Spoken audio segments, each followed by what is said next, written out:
Psalm 133. Behold how good and how pleasant it is for brethren to dwell together in unity.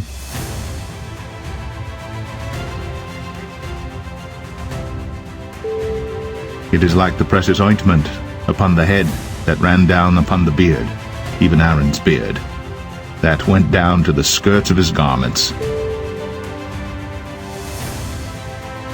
As the dew of Hermon, and as the dew that descended upon the mountains of Zion, for there the Lord commanded the blessing, even life forevermore. A new command I give you. Love one another. As I have loved you, so you must love one another. By this everyone will know that you are my disciples if you love one another.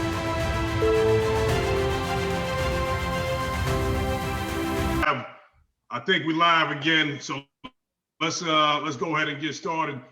And we were talking about the wildfires. We were talking about you want to add anything more about the wildfires? And I'm gonna let y'all break it down. I know that they're going on, but I'm not even up to date on when it started, and I'm assuming it's just same states keep getting hit with these things. Basically it really come down to we better come up with a better way to protect our forests, because these things, when they come, they wipe out. Well, sadly, a lot of these things are purposely set. And there's been several images, and not just images, but videos of Antifa going around setting these things. And it's sad. But I mean, I wouldn't be surprised. I mean, because obviously a lot of that stuff is going to play into the political spectrum. We can't resolve that. How long does it take to raise a tree, and how long does it take to burn it down? Yeah, no, that's a good point. And you got Pelosi coming out and politicizing this, saying it's climate change. And then if it was climate, it's Trump's fault, but it stops at the Mexican border and then the Canadian border. How does a fire know where to stop? Yeah. Well, when we were in Germany, they had those fire breaks. I haven't been over there to see, but you remember, guys, right? When we were out there in Hohenfeld, they had those fire breaks in the woods where they cut the trees down. That way, if something like that did happen, it can be contained, right? Right. Yeah, but see, Germany seems like they're more advanced than we are in the United States when it comes to stuff. They take a little bit more pride. Right. They take more pride in that with their livestock, with the forest mice. People don't understand that. I was telling some people the other day, I said, Germany trees are dress. Yeah, see, over here, if we try to do something like that, and that's given it, if we haven't already, again, that would come down to the state and people voting on whether to do it or not, because there would have to be trees obviously killed for that. But as you can see in Germany, how long would a fire last when you can contain it like that? Because once it runs out of fuel, because of those fire breaks. So I'm assuming that over here, we don't have those type of things, because it seems like when it happens, it's catastrophic. Whole countrysides. Right. No, I appreciate it, Mark. Again, are these wildfires and hurricanes God's judgment on the earth because of the time frame that we're in, right? From a biblical perspective, are these the last days? Or is it happenstance? Is it a coincidence? We got the election coming up. They're looking for ways. They've been looking for ways to blame the president, right? He's doing great things as far as bringing nations together over there in the Middle East, right? Even CNN had to give it up for him. They're like, oh, he did a historic thing, but they're still trying to find ways to get him out of office and make sure that man does not win the election come early November, right? So just something to be mindful of. And, Antifa is doing what they do. We're going to go ahead and move on, right? Appreciate you keeping me on point, Jack. We're going to go ahead and move on. We're going to talk about pedophilia. Yeah, within Hollywood and the government. And, Is this something that I guess President Trump is making up, right? The left-wing media seems to think that he's on a witch hunt when it comes to identifying the players, that are involved in pedophilia within the government. If you think about it, man, well, like Billy said earlier, that lady that was Epstein's right hand person, I ain't gonna say man, but right hand person. Right. Yeah, Maxwell. Yeah, she has the list of all the big players in Hollywood, government, and everything. And it's funny how Epstein died in prison. He hung himself. Come on, man. That doesn't sound right. No, it doesn't. And some of those flight log names that they've already come out, and people can't believe some of the people that were on those lists.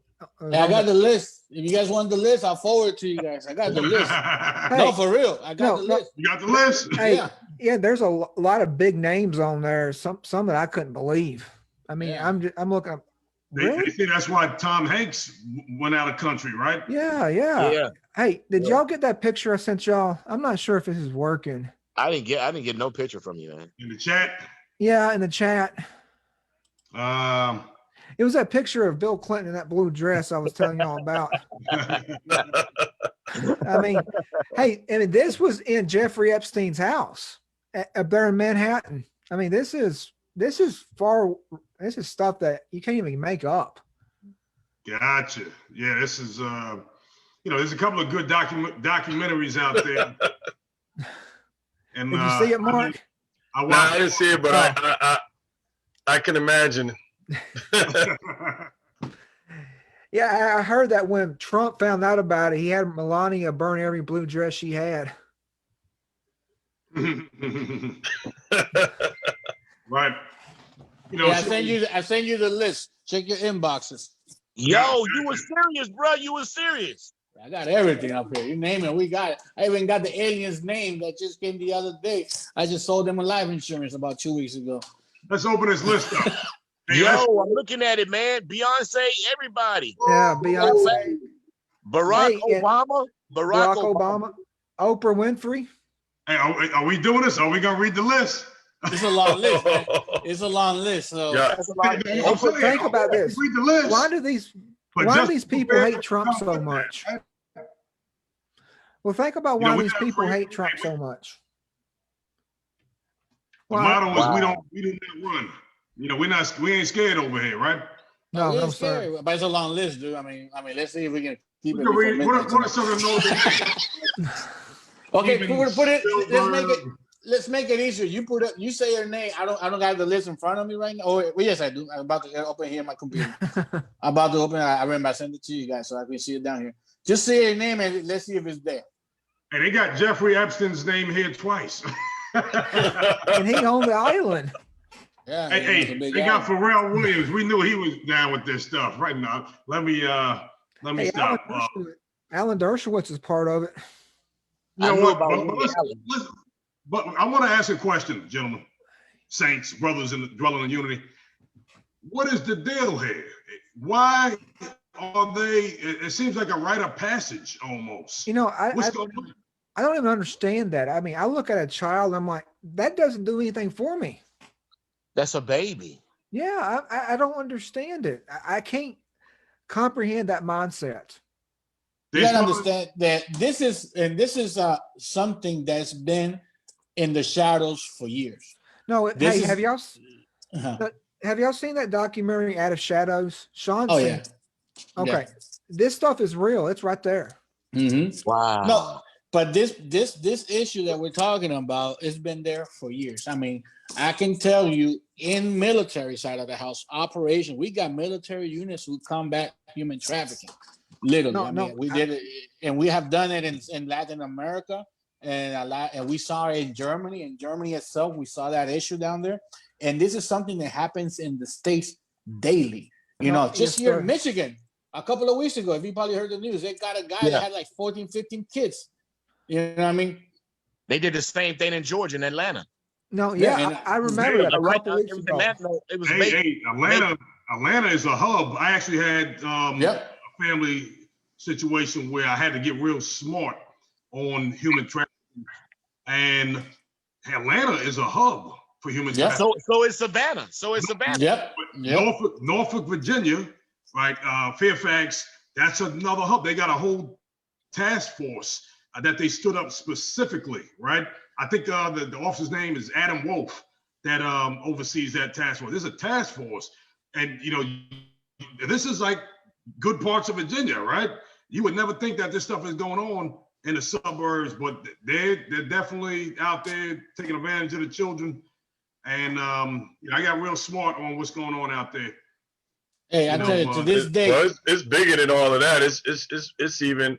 I mean, we know that they were doing this for organs and stuff. You can go on these gore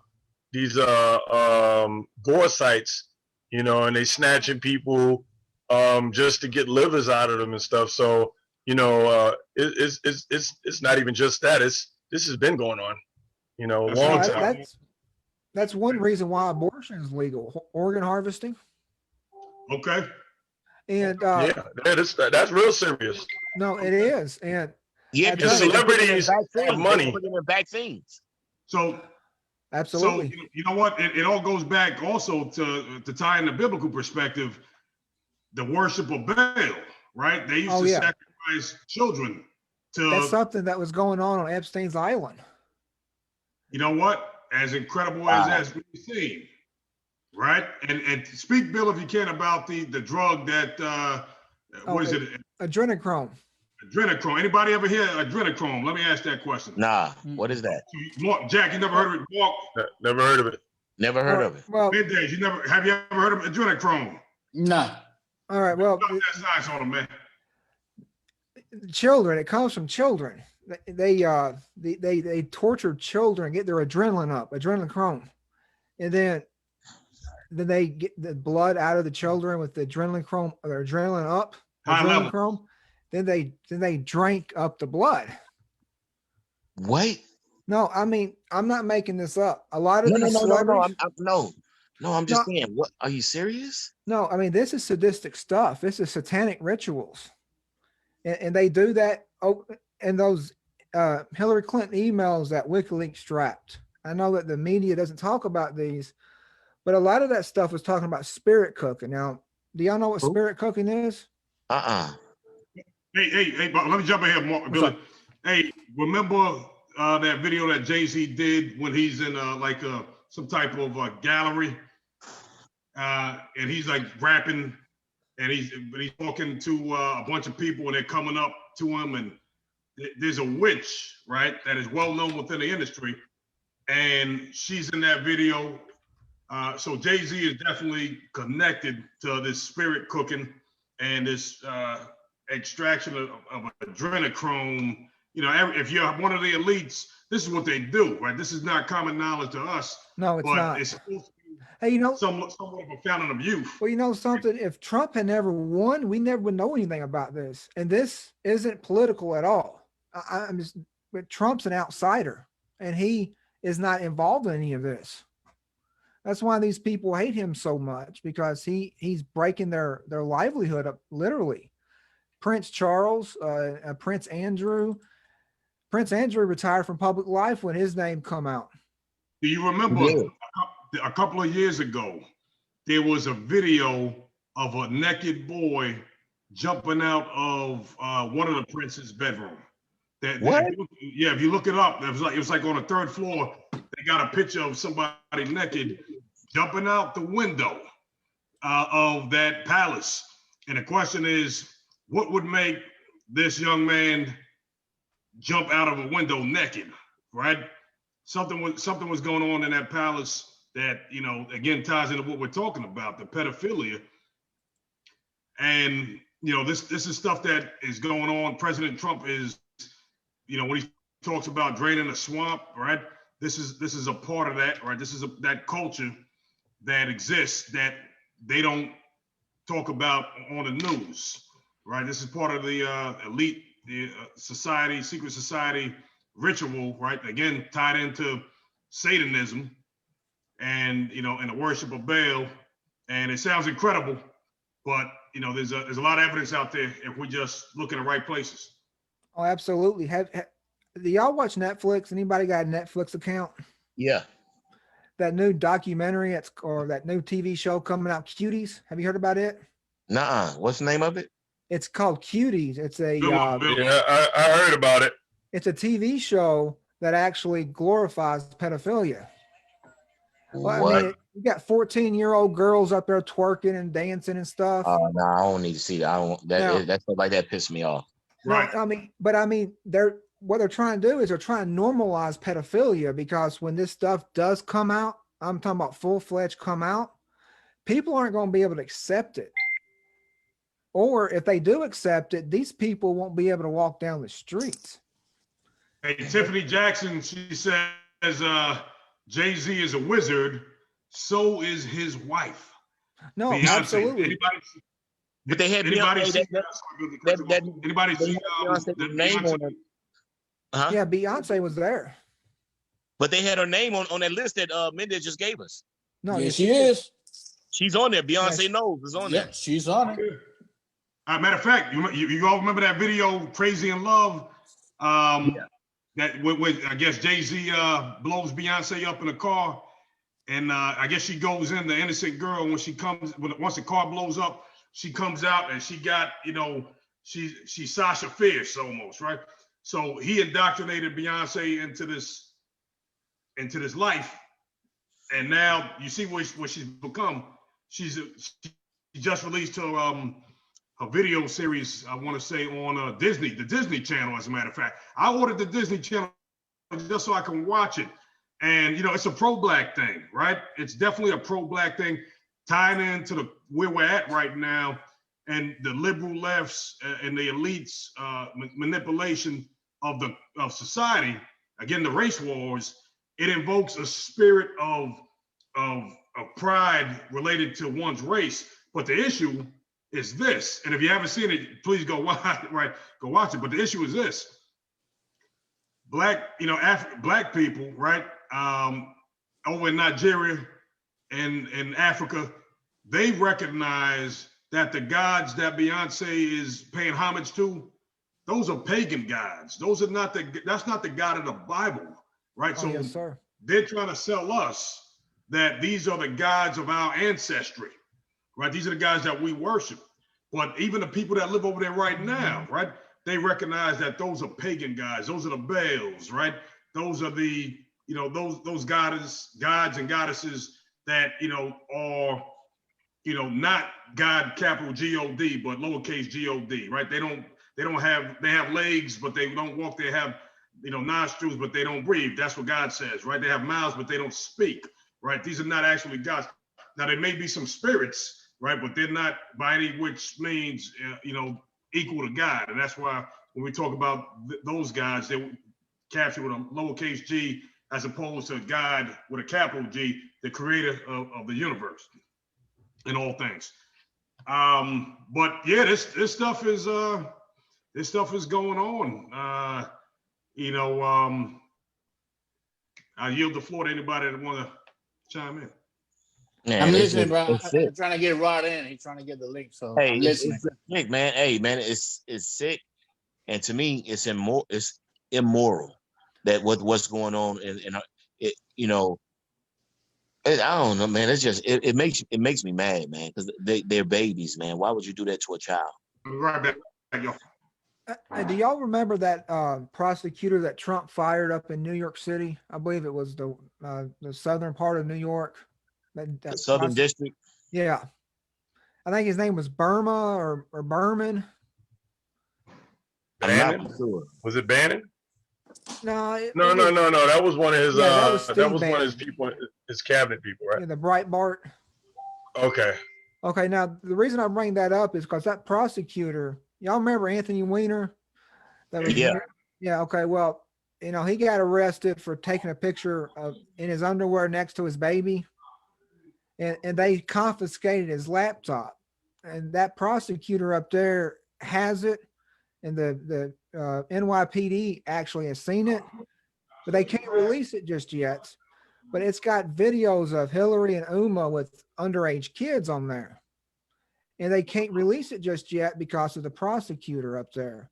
That's why Trump fired him, is because he's holding this stuff up. I mean, this stuff goes it goes so much deeper than we would like to think.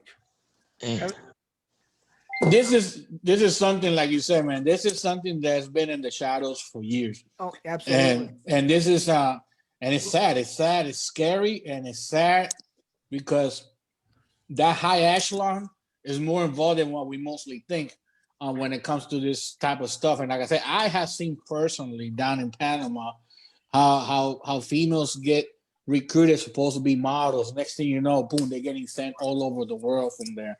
You know what I mean? How we have gone ever to be able to see and rescue. We've seen it in Germany. I mean, I know females down there, they take their passport. They're stuck there for 24, 36 months before they can even get their stuff back, and then they leave the country. They're so embarrassed because they're they are from high society from the country, and now they bring them to do their things out and in their stuff they got, to prostitute and stuff like that, and it happens. And people don't realize this is something that happens every single day, so much that you gotta be. A lot of people don't even know that I got a daughter because I don't post pictures on Facebook. I do not believe in posting my kids on it. I'm not a believer in none of that stuff on it because I don't know. I don't want to be that guy that something will happen. God forbids. You know what I mean? And it's an awareness. It has to come up. Jack and Sean were talking about these underground pedophilia rings being broken up there in Atlanta and Savannah. Have you noticed since Maxwell has went down, a lot of these things are being found? They're being broken up. Yeah. Yeah, they have it on TV here in Savannah about how they be breaking up the child prostitution ring and all this stuff. They post on TV and in the paper almost every weekend about what's going on down in this area, man, about these people getting caught up at the hotels or they going to a trailer or something like that. And like I said, last week, I think it was either Macon or Atlanta that they had a sex trafficking ring broken up. Yes. Hey, Bush, check your lobby. Let people in. Okay, we got somebody. Alex. But Jack is right on point. And you said it earlier, Bush. Atlanta is one of the main hubs. Same with Arizona, Phoenix, Arizona being another big hub. Yeah. On it. And having that corridor, right? I have a buddy of mine. He has a company, and all he does is that he goes rescue kids. They contact him. My kid is kidnapped. This is what happened. Go find him. And they go out there. They have, to this day, they have rescued over 30 kids since he started that business. They're all SF guys. And God bless to them. I love them. They do great things out there. And they out there and they do their thing. And they have a mission. That is amazing to me because that is their mission. They got out and that's how they give back. You know what I'm trying to say? Because like I said, there's a lot of things that happen. I wouldn't mind helping them out, man. There's actually an organization that does that for veterans. Do they shoot people that they can mess people up? We're live right now, son, Jack. Oh, that's right. My bad. But yeah, I would like to, I would volunteer. I would volunteer for that, man. That's the post. I'll give you some info because there's actually a vet organization who combats human trafficking on it. It's all volunteer. Like there's another one for Mercy Management also. I forgot, RightCon, I think it's called, for the Mercy Management. But there's another one that just only deals with human trafficking. And all vets, there's all volunteers. Even non-vet person do too, but we got some mission going, and you go help on intel gathering or whatever it is, and help with local governments. So I'll give you that info because it's very interesting and at least gives us. I would like that, man. I would like that. Mm-hmm. Amen. Hey, gentlemen, again, what we're talking about, we're having, healthy conversation, and we're trying to keep it light, but obviously it's a very serious thing when we're talking about child trafficking, when we're talking about pedophilia, and the laws and the policies that are being put in place, right? There's a line in the sand that is drawn, either, you support the one side or the other, and they're actually in the process of trying to legalize pedophilia right now as we speak. They're trying to, there's a law that was introduced, I want to say either at the state or the federal level, so pedophilia can be legal. They're trying to group it in with a human rights issue. Everybody has a right to do what they want to do, I guess, in this day and age that we're living in, right? and that's going away from biblical principle. That's going away from God's, standards and laws. So again, that's just another evidence of the fact that the Lord is coming back soon. Right? This world as we know it is not going to continue to go on. You got drag queen story hour in the schools and at the libraries, and it's a real fight to establish and keep Christian principle involved in our way of life in 2020. Pedophilia, again, that's just another issue that we're fighting. And again, just be mindful of that, everybody, when we go to the polls in November. Hey, Sean, that's what's at stake. You were talking about making it with this pushing pro-pedophilia bills. Look at SB 145 out in California. This was a bill sponsored by Scott Wiener. He's a representative out in San Francisco, but also Kamala Harris. It makes it legal for a grown man to have sex with a 14-year-old kid and not have to register with as a pedophile or sex offender. Mm-hmm. Yeah. Oh my God. I mean, these are real life issues that people don't realize what's going on. It's right under their noses, though. And speaking to the media, a lot of the media members can't talk about it because they're involved. 3 of CNN's broadcasters or anchors are on that list. You got the names? Wow. I think I don't have the names in front of me, but I've seen 3 of them. Name of what? Say again. Name of what? CNN broadcasters or anchors. Oh, okay. No, I'm looking at the SB 145 right now. They're talking about. Oh yeah, Wiener, Scott Wiener, and Kamala Harris. They sponsor that bill. Yeah. It's right here. We'll expand the law giving judges discretion in cases of voluntary. I'm reading this out of the AMP news. Okay, and I'm sorry for the language I'm about to. It literally it just okay. SB 145 will expand the law giving judges discretion in cases of voluntary anal and oral sex between a teenager age 14 and 17 and adult no more than 10 years old. Wow. No, that's true. Yeah, this is beyond disturbing. Again, you look at a child, how can you think about ungodly things like that? And then especially if you got a child. Oh, absolutely. This thing's boiling. It's just boiling my blood right now. Just reading. No, it really is. And I'm like, wow. And I'm not trying to make this political, but then you've got Christian people who say, well, I'm going to vote for Biden and Kamala Harris because they're good Christian people. No, did Alex pop out again or? No, I got him. I see he's there. He just has issues sometimes with the camera. Okay. Alex, no, actually, yeah. There's something going on. I was looking at the Facebook Live. He's delayed, so I see him here. I'm going to see if I can find that number so Alex can join us via phone at least, right? No, he's on it. He's on it. I see him. I see him pop up. I see him.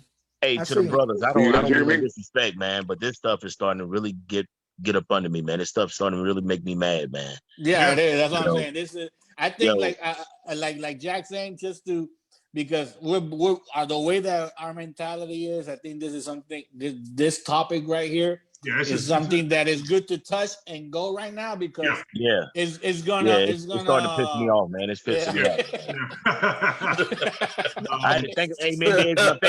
Hey Mendez, thank you for reeling me back in because you're like, hey Jack, we lied. Thanks for reeling me back in, man. Because it really vexes me, man. We really need more people to be that angry about this because it's more than just an election at stake here. It's human lives at stake. And that's what, and you just said it right now. I think all this stuff, and I've been saying this since we've been doing this since episode 1. Everything that's being shown to us is a small screen. A lot of stuff's happening behind those small screen, and we're not paying too much attention into it. And before you know it, we're gonna get slammed dunk with something that it got signed because the Senate did this or whatever. The thing is, we gotta go local to global. We gotta know what's happening in our local government, what in my community, my mayor, what is he doing? What is my mayor's point of view of things? What's my county people doing? What is my state doing? Because at the end of the day, the president is just a figurehead of everybody that's underneath. It's all it is. At the end of the day, we're the one that select, because Alexandria Ocasio-Cortez got in Congress because of a little area of the country, that voted for her. Now, us in Puerto Rico, she's trying to do having them to take control of what's going to happen with our citizenship, not citizenship, but how you call it, our status, our status within the United States. You know what I mean? Because we're trying to do the vote, but that's a whole different conversation. At the end of the day, we don't know. Those people have a power, and people are voting them in the office, and we're not even understanding. A lot of time we look at the ballot. Oh, I don't know who this guy is, but he's blue, got it, or he's red, got it. You know what I mean? We don't know who they are. What is the point let me add this, if I may. Has anybody seen the sorry to cut you off, man? The video of Joe Biden, touching on that little girl. There's not just one little girl. He has to swear, I guess, congressmen in, right? And so there's a video out there where he's rubbing all over every little girl, and it's like, wow, this guy's creepy. Unbelievable. I will go with Billy. I will go with the creepy side. Yeah, I'll go with the creepy side. But I wouldn't go. That's just my opinion. I wouldn't go to a point of saying that Biden is at that level. You know what I'm trying to say? I see him as that's the thing. If you see the video, I'll try to get you the video. It's undeniable that his hands are going places that they have no business going. Oh, okay. Yeah, I haven't seen that video. Yeah. I don't want to see it anyway. Leave it over there. Right. I'll take your word. Don't send it to me. I'll take your word. Next slide. What's the next topic there, bro? Let's go. Hey, if AOC could get elected, any of us could. Oh, believe me, don't think. Hey, I'm working it. Hey, please, man. Gotta have that guap. But see, this is the thing, man. We got to find somebody that's for the people, no matter what your color, race, creed, or color is. I mean, for the people, man. And it's hard because every politician that get in there, they lie to us. They never come through or never fall through. This is what pisses me off. Make America great. We have always been a great country, but we outsource it because the big corporations don't want to pay us, the American people, what they're worth. So they outsource us to India, Pakistan, China, Thailand, and Mexico, and they screw us over by doing that. You know what I'm saying? Keep our money here. You want to make America great? Keep your money here. And please don't get me wrong what I'm about to say. You want to help all these poor countries out. Hey, if you donate just $9.99 a month, well, donate that shit to us. Donate to your. I agree with you. I'll be honest with you. I'm gonna use a country, man. I'm gonna use a country, bro, that take care of their own first. Germany. Look at Germany. Germany take care of their own people first before they take care of anybody else. We were stationed there. Their projects, what they call projects, we like, shit, there ain't no projects. Y'all need to come to the United States to see what our projects look like. But no, I'm being honest with you, Bush. Think about it. They take care of their people before they go out there and take care of anybody else. They take care of their people first. Well, you look in that country, when you graduate high school, you either join the military for 2 years or you do some type of civil service. Here, when you graduate high school, you sit home, collect the SSI check, and play video games. If you graduate high school. But bottom line is, we so busy trying to take care of everybody else. Let's take care of our own first before you. Hey, like they say, I can't clean up around your own front door before you try to clean up around somebody else and tell them somebody else what to do. That is a biblical principle. Me and Sean's talked about it a lot. You can't take care of others if you don't take care of the home front. Exactly. Hey, like I said before, when you get on the aircraft, what it says air matching comes out, put on yours first, then help the one next to you. You know what I mean? Yeah. That's true, man. That's exactly what they say. But it's bigger than that. I don't even know if we really care about whether we're taking care of them. It's more, I feel like we're just trying to spread our influence and our way of life, the elite way of life. Because, we're not taking care of the ghettos here, but we're going over in other countries and, we're telling them, hey, we're going to give you food and we're going to do this and do that. But I think it's more about the bigger picture, taking those resources. Think about what China's doing in Africa. China don't care about Africa, but they care about the resources in Africa. Africa is powerless. Color, what you're saying is so true. My boys as Africans said China and Russia, that they got this thing called cobalt. cobalt. It's like it's some type of mineral that can do anything, man. China and Russia, they say Russia's trying to build a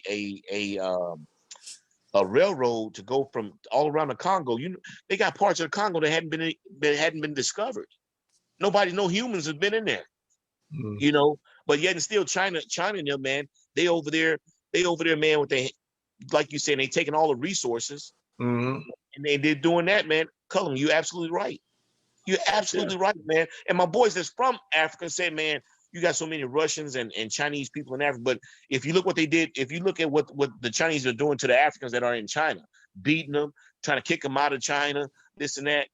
So now they just showed last month the Africans are doing that to the Chinese people now. Okay, you want to do our people that, so we finna beat y'all and kick y'all out of here. Can you imagine this? You got a country that's a billion countries that is super poor, and then you have a superpower like China that comes in that have financing. Now you have nothing but bodies that are at your disposal, right? If there was ever a war, China is already they've already embedded themselves, you know. So it's like it's so much bigger than, you know, when they're moving in. They're already setting up police stations in Africa. Well, even though you just hit it earlier with the resources, not only minerals and stuff like that, even personnel. So I don't know if Alex can jump in on this side, but we have seen how a lot of countries, we've done it ourselves too. United States goes into different countries and take their talent away, bring their doctors, their engineers, their scientists. We go ahead and get them into the United States. Those countries' future leaders are gone. That country asset to grow or be something is been taken away. So basically, what they doing right here, keep the poor poor. Exactly. Oh yeah, yeah. There is no middle class, or it's shrinking. And I tell you, from a Christian perspective, I see it kind of the exact opposite of Mark. I think purposely they're trying to make everyone just alike. There is no superpower anymore. At least that was their plan. The New World Order, me and Sean's talked about that, getting it all together, putting in place before 2030, the United Nations Project 2030. And how do you do that? You get rid of borders, which is what they're trying to do. They want to get rid of borders completely. Everyone's the same, where that way you can take this person and just interchange them with somebody else. Well, look at it from this perspective. You got Africa.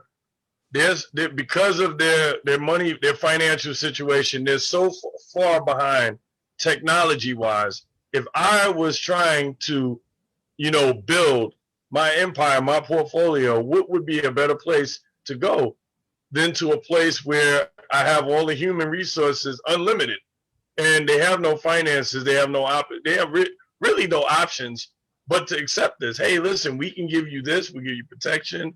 You know, you see what I'm saying? Think about it. Hey, Mark, it's funny you say that, because what you think they're doing in Ghana right now? They putting a multinational military base there. Now, in Ghana now, a multinational military base, they keeping hush-hush. They building it. In Ghana. They say that Africa is the new gold rush, right? Well, it is. Think about it. It is. I mean, right here in America, it's no different than going into one of these armpit cities where there's nothing but retail, kind of like the city that I'm in, and you just set up shop. You got a bunch of money. You buy up everything, you know, and you become a power player. You know, it's like investments. I mean, think about it. The United States, we're doing it all over the world. China finally said, hey, you know what? The United States been doing it. They did it in Germany. They did it in this country, that country. Hey, we're gonna hop into this place over here. We got kids dying. They're starving to death.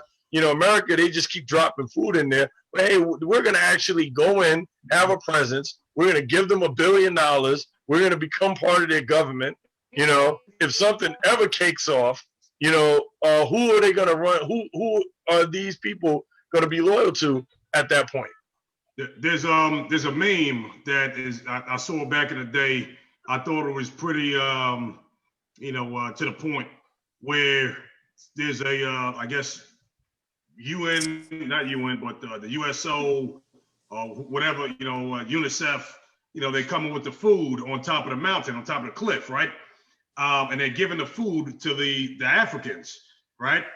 But underneath, you see some type of tool excavating the mineral, the diamonds and the minerals. So they're giving, you know, food, but that's all a propaganda thing that's been going on for years, where, you know, they're telling us that people are starving over there, right? And that, you know, Africa is a wasteland, and that's far from the truth. Africa, Exactly, It's bro. not a complete wasteland, but you know what? The thing is that it's kind of like when we went into Kosovo, and Kosovo, the government was all messed up. It was, you know what I'm saying? The money was worth nothing. You know, there's a lot of places in Africa where the ISIS are stronger than the population there because there's no government. The police, is corrupt. you know, are not strong enough to eradicate the threat in that area. Those are the type of places where you want to spread your influence. You can look at a schoolyard, and even children understand this. The bully comes in, identifies the weak kids. You know, only a few bullies can control a schoolyard full of children. You know, we've all been through this, especially if you grew up in New York City. You know, everybody knew who the bad guy on the block was. I said, hey, try me, please try me. You know what I'm saying? I mean, it's just that way, right? You know, Killer Black from Mobb Deep, right? Everybody in the projects, they knew who he was, right? He wasn't even a rapper, you know, but everybody was talking about him because he was catching bodies, you know. And it's just the same thing. I see it as the same thing here. You know, I always question when people just do things just to do it, like, you know, and it just, or to appear that they're just doing it. Like, China didn't just all of a sudden become humanitarian and just say, hey, we're just going to go in here because we just care about poor black people, you know, in this country. You know, when these countries, whether it's Russia, China, the unspoken, we know who the powers are in the world, right? There's always reasons. Even when we do what we do. We didn't go into Kosovo just because we care about whether they had, had paved roads. You know, it was bigger than that. You know, if we didn't get in there, somebody else would. Our might comes from our military, right? You know, hey, you know, you guys don't want to cooperate. Well, you know, how about you look at this this weapon system they're about to, you know, employ on you, right? You know, they're going to cooperate. They're going to do what we say, right? Because we got the guns, and yeah, you know, that's still the way it works, right? That's why nobody want to mess with Bush, right? Nah, whatever. You're lucky my dog is sleeping. For now, I would have put him in. Hey, they said that cowboy crazy. Yeah, Mac. I was wondering where he was at. Saying is true too, because if you go to the Bahamas now, most of the Bahamas, what was it, England? They gave up that right back in 2014. Everything that I guess whatever they had open it exhausted in 2014. Now China's buying up the Bahamas. They got casinos, hotels. The Bahamas. China's got the Bahamas on lock. Wow. They were trying to make China was Can trying somebody to try to make unmute me? Yeah, you're good. I can hear you, brother. You're good. Yeah, I can hear you. Let me hey, just in terms of China, here's what people don't say. China does not do politics the way that we do politics. They don't. They don't. China does. Uh-oh. Hello? Is it just my phone? No, it's mine. Nope. No, they don't. I mean, that guy over there is in power until he dies, until he doesn't want to be, or until someone else assassinates him. I mean, look at it over here. You know, over there, you get executed for money laundering.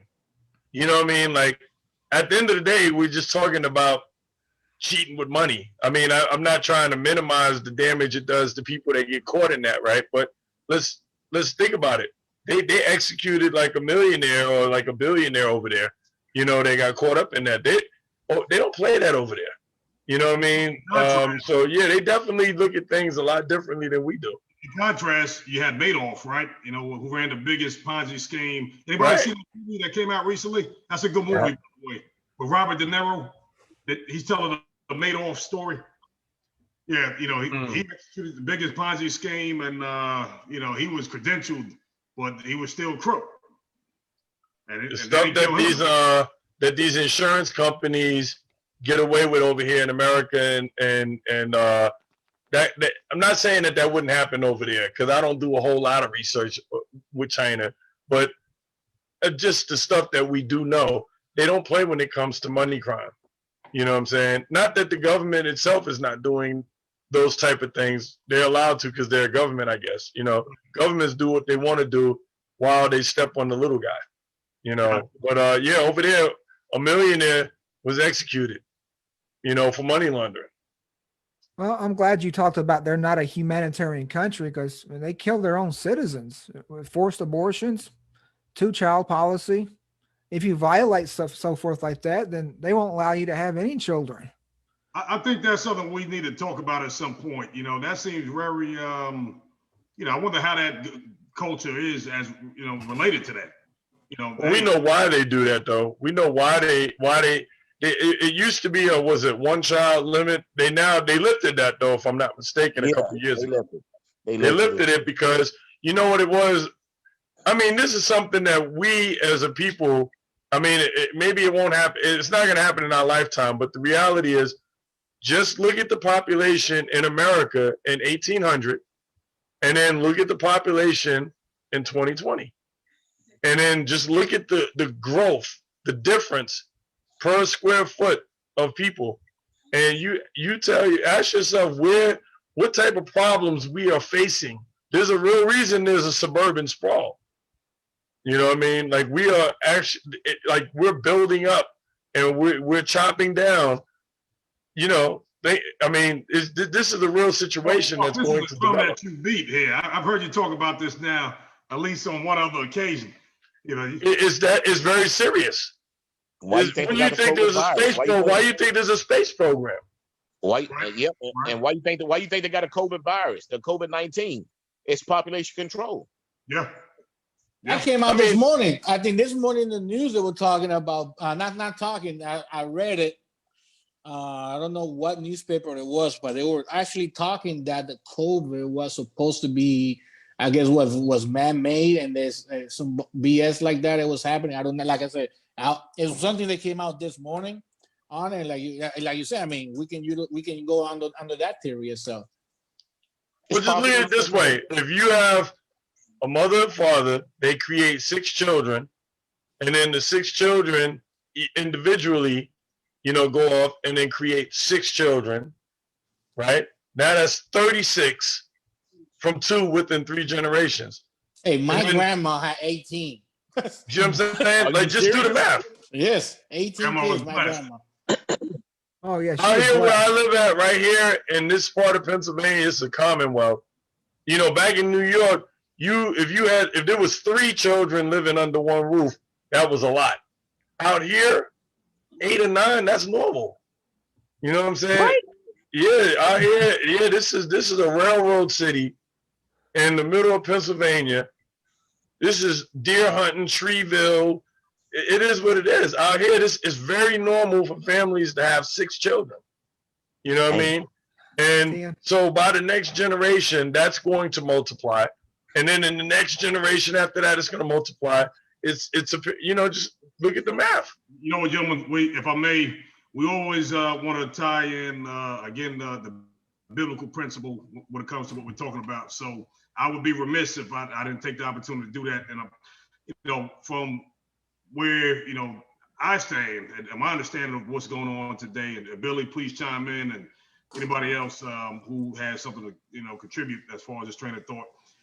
You know, it is population control, like you said, Mark, right? They are definitely, meaning the elite, they have enough money and resources, right? Well, they have enough money where, you know, it's no longer a gold rush, right? Maybe Africa is the exception, but, you know, they've accumulated enough wealth now at this point where they're saying, we got what we got, and we could run the world and live a pretty good life with the resources we have.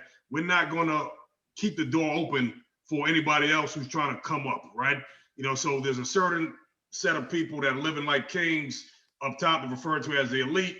They manage affairs behind the scenes, right? The presidents, you know, of these countries, and they're now at the point where they're getting ready to move, you know, into this new world order, and everybody else is going to, be basically left with what they're going to leave us with, and that's that. There's no more capitalism, right?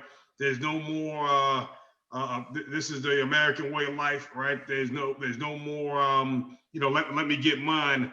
They're going to basically reduce us to a number, a cog in the system, and that's what socialism is for the most part, right? So we're heading in that direction. President Trump, he's a nationalist. He's attempting to keep not a bad thing from playing out the way they wanted it to play out, and so that's just a little. And from a biblical perspective, they understand, the elite, the people with the power, right? They understand where we're at as far as history is concerned, and the return of Christ, right? So there's no coincidence. There's no coincidence that they're doing things that are against the Bible, right? They're trying to escape the judgment of God. They're thinking they can fight against God, right? But ultimately, they're not going to win. And if you follow the biblical narrative, right, we're right at the point in history where the Lord Jesus Christ is, at the gates. He's ready to return. We're going to talk about the peace treaty and the Abraham Accord in a minute, right? That's we're getting ahead of ourselves though. But if nobody has anything to add, reference this topic, right? I guess we'll move it on to the topic of Juneteenth, right? Real quick on that one, I got something on that one real quick that you were saying there, Bush. And I think the key is, like you said, as you think the society is ready to face God to fight him, and I think the only way they're gonna not succeed. Let me take that word back. There's no such thing. There's not such thing like that. But what I'm saying is, how they're gonna interrupt or disturb that whole movement is because we're not educating our next generation. Everything that we do today, we're not gonna see the fruits from it. You know what I mean? Everything that's being planted on people's mind, people's attitude, or the way that we act, our children are seeing it. You know what I mean? Those are the new thoughts, the new leaders are going to be out there. And I think as good Christians, we got to make sure we maintain those values within our home, maintain those views, because at the end of the day, things are going to change within, but at the end of the day, the common denominator is going to be within that, the way that you treat other people, the way that you go ahead and behave, and you believe and your upbringing. It's so easy just to sit back and think that somebody else is going to solve the problem, right? When you see exactly the schools infiltrated. We retired already, so we already cannot fix the problem for them. We're all retired. You know what I mean? Well, talking about China again, China donates millions of dollars every year to our education system, higher education and so forth. They're being indoctrinated into this socialism mentality, accepting of it. You're seeing a political party flirt with it, embrace it totally. And then you start wondering, with all the education advancements that we have, why is our society becoming dumber? It's that way for a reason. It's purposely done. They're not teaching us right. Things that we need to learn in order. Mark, you made this point over and over, right? From an economic standpoint, they're not teaching us strategy. We don't. Somebody explain to me stock options at the job that I'm at right now. It's not really a complicated thing. Hey, but what you talking about? I bought my son a book that I got it, man. I got it in my closet now. How to learn about stocks, trade, and I'm giving it to him for Christmas. And my thing to him, every month he has to read a chapter, then break the chapter down to me. Explain the chapter to me, because we're not teaching our kids these things. But I'm gonna make sure. I was never taught those things, but I'm gonna make sure my son can compete with the future society that he's coming up in. Amen. You know what I'm saying? Mm-hmm. That's it. That is right there. We got to put that season for that next generation. We are not here to change our mentality, our point of view. We're not going to see those changes because those political parties before us, when we were kids, planted what we see in today on it. And these people right now, they're continuing. Their kind of activity book that they have is ridiculous. They're on point because no matter who they put in that seat, on it. And like we were saying earlier, a lot of people don't like Trump because of that reason. He broke that. Look what happened with TikTok this morning. Oh, I mean, yes, he sir. told them, hey, you're banned from the United States. TikTok is banned from the United States. Gone. Good. You know what I mean? He told that Oracle company, say, Wait. TikTok is banned? yeah, he banned TikTok this But this is morning from the not the United first time States. he did that, though. Bush. Wait. Trump did that? Yeah. This is like the second or third. So nobody time. can use TikTok right now. No, You know what? no. They're You'll be making fun breaking of Trump executive on order if you TikTok. go ahead and get on TikTok right now. They're making fun of him on TikTok, right? And he's like, wait a minute, you ain't making fun of me. No, but Bush, you know what you've been working on before. You know what that I've been doing. And we in the military, even before I retired, that ad was not supposed to be utilized by military soldiers. Okay. Because of the what was, and that was years ago. I'm talking about 2 to 3 years ago. Yeah. Since that thing came out, it was already within the military. You know what? It's really. So I'm a cybersecurity guy, gents, right? Master of Science in Cybersecurity. You know, CISSP. That's one of the highest certs. Oh, you got 2. You got, come on, 3 more. Master of Science in I know I gotta go look that up. He can't ban that. It's a 6-hour test. It used to be a 6-hour test, right? But, hey, glory to God, gentlemen. Right? Y'all know where I come from. Humble beginnings, all glory to God. But one of the things is China, right? They have all these technologies and hardware, and you know they're putting it into our society, and these things are sending information back to the homeland. Right, data, everything's networked now. You got 5G, you got Internet of Things, all these. There's nanotechnology. Every device is going to be embedded with a microchip, right? That is going to interface with the network, and those every device that has that microchip and ability to interface with the network produces a security threat, right? So again, just a plug for cybersecurity professionals and a need for really trained professionals right now. If you have children, that's definitely something you want to kind of, if they're inclined at all to get into computers, stay in that direction, because the need is going to be around for a long time. But I was at the Pentagon. I'm not going to get too deep, but one of the things they had me doing was vetting requests to put drones in the air. There was a certain drone that was banned because it was made by a company owned by China, right? And it was sending information back to the You can't blame them though, man. You can't blame them. Yeah. This is the whole new war. This is a whole. We are in the. People think that going out there getting your knee down. No, this whole Cold War is gone. This is the new way of battlefield. This battlefield that we're facing, and we're not ready for this battlefield. Why? Because we're too inclined to believe everything that we got on these little machines on it. And we got to understand that we got to have that diligence to know what we're putting out there for information purposes on it and how we utilize this type of equipment. They're great for us. They facilitate our life. They make money for us, but that's how they get it. You know what I'm trying to say? I mean, you cannot, people will go back to the home to get their cell phone, but not their wallet. That's bad. No, you're right. I'm one of those. Yeah, well, me too. We all are. We all are. The advances in technology, this is something that was prophesied by God, in the Bible, and for the days that we're living in, right? That, knowledge will increase and people will go, back and forth. So look at us. We're holding a meeting on this forum, Zoom right now. We're broadcasting live over Facebook. This is going to be seen by hundreds of people, literally. Every episode, we're on the 4th one right now that we've done, has been viewed by at least 400, if not 500 people. And again, we're only 4 episodes into it. Thank everybody too. Thank everybody for listening. Thank you. Thank you for Yeah. Hey, we're literally social distancing. Yeah, we are. More than 6 feet too.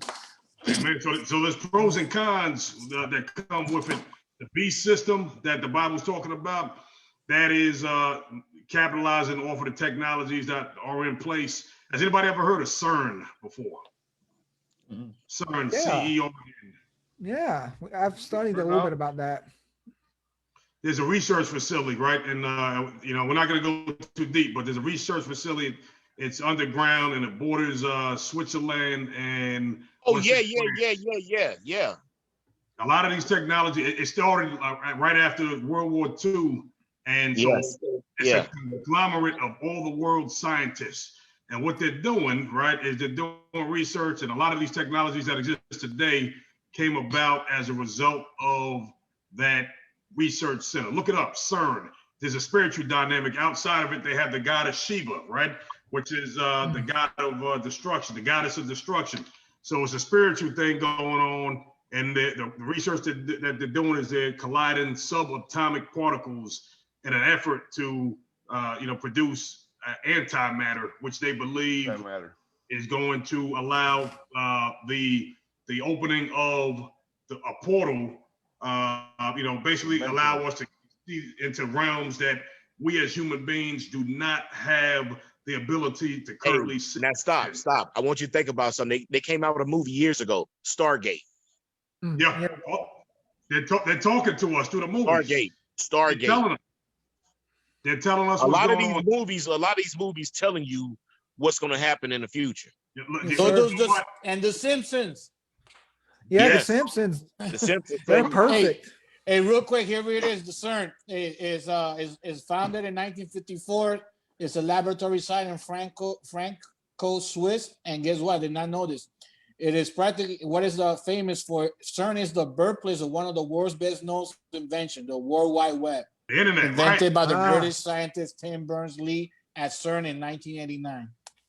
There's a lot that's come out of that research facility, but the biggest thing that they're doing again is they're trying to open up that portal. And again, when you look at the biblical narrative, God talks about certain angels that are reserved, demons that are reserved, in the earth and on the other side of a realm, a barrier, until the appointed time in history when he's going to allow for these entities to come out. And a lot of people believe what they're doing over there in CERN is going to facilitate what God is speaking to in the Bible. So, it's real. This stuff is real. Yo, this guy's created the black hole. They're like, hey, first of all, can CERN create black holes? First of all, yes, it's true that the LHC might create microscopic black holes, but for the record, it couldn't have been created on the first one. Yeah. I did a report on this. Yeah. It's interesting stuff. Look into that, gentlemen. Look into that. And that's Charlie Echo Romeo November, CERN, CERN. Definitely. All right. So y'all ready to talk about Juneteenth? Let's go at it, man. Anybody? All right. So let's start off Juneteenth, right? This was a holiday. If you remember a couple of months back, if you remember, President Trump was talking about it, right? Keep me straight here, Billy, if I'm not following the narrative, but it's something that we typically don't celebrate in America, but it is paying homage to, I guess, when the military went to Texas back in around 1865 in Galveston, Texas. Yeah. And they took control of the state. The Emancipation Proclamation was passed 2 months prior, but Texas still had slaves, right? So when the I guess the federal troops came to Galveston, Texas, and they freed those slaves there. June 17th. What was that? 17th. June 17th. June 17th. Right. Was it June 19th, right? June 19th? June 19th. Yeah, June 19th. I'm sorry, June 19th. And that's why it's called Juneteenth. It's short for June 19th, right? But, I guess supposedly blacks were freed at this point, right? So that's the idea and the premise behind it. And I got a lot to say about it. I've had conversations with my brother who has a lot to say about it, Chris. And hi, Chris. Are we free? Are we free as black? We're celebrating Juneteenth, and the question is, are black people really free?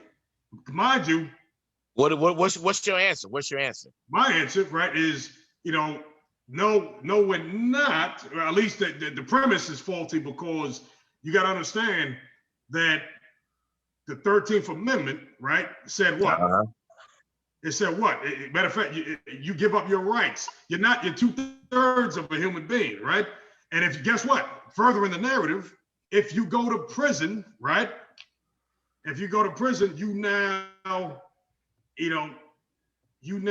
part of the policies that were put in place we're talking the 1994 crime bill written by Joe Biden in 1984, right? That, guess what? Even President Reagan, he stated those policies were a little too much for him to pass. So he had to wait for Bill Clinton to get into office. And once Clinton got in office, they were able to pass that bill. That bill put African Americans in jail at a disproportionate rate. And guess what? A lot of our rights. Hold on. Not just African Americans, but when we say minorities.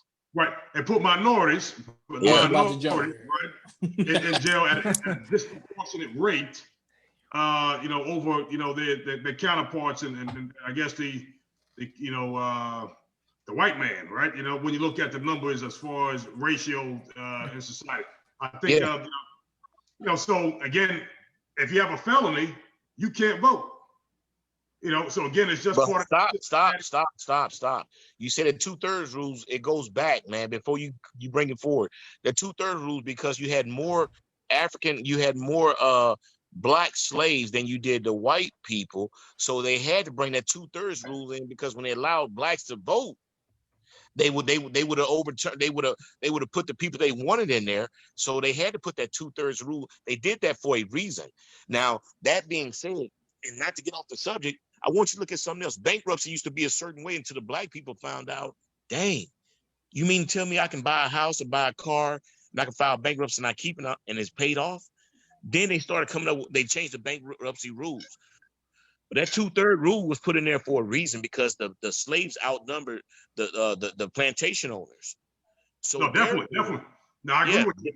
Therefore, the issue was this: it was a systematic thing then. Again, so we're talking about black people being free, right? And we're celebrating Juneteenth, but are we actually free, or were we free at that point? And are we free in 2020? Fast forward, you still got the prison systems. I'll share with you a quick story. I retired, right? I'm like, yeah. You went to jail. Hey, but I recognize you. I retire. I'm a combat infantryman, right? Listen, fellas, everybody who's a combat infantryman, right? If you got a CIB, you can get that put on your license plate, right? So you know what Bush did. He had to go get the CIB license plate, right? And I put, I think, 1 CPT 1, right? Which the CPT stands for captain. There you go. There we go. Infantry, true blue. Let's go. Follow me. Follow me. Oh my God. Let's go. Follow me. Let's go, Ron. Let's go. So I got the license plate though, right? And I looked at the license plate and I was like, yeah, it's about to be litty. It's on now, right?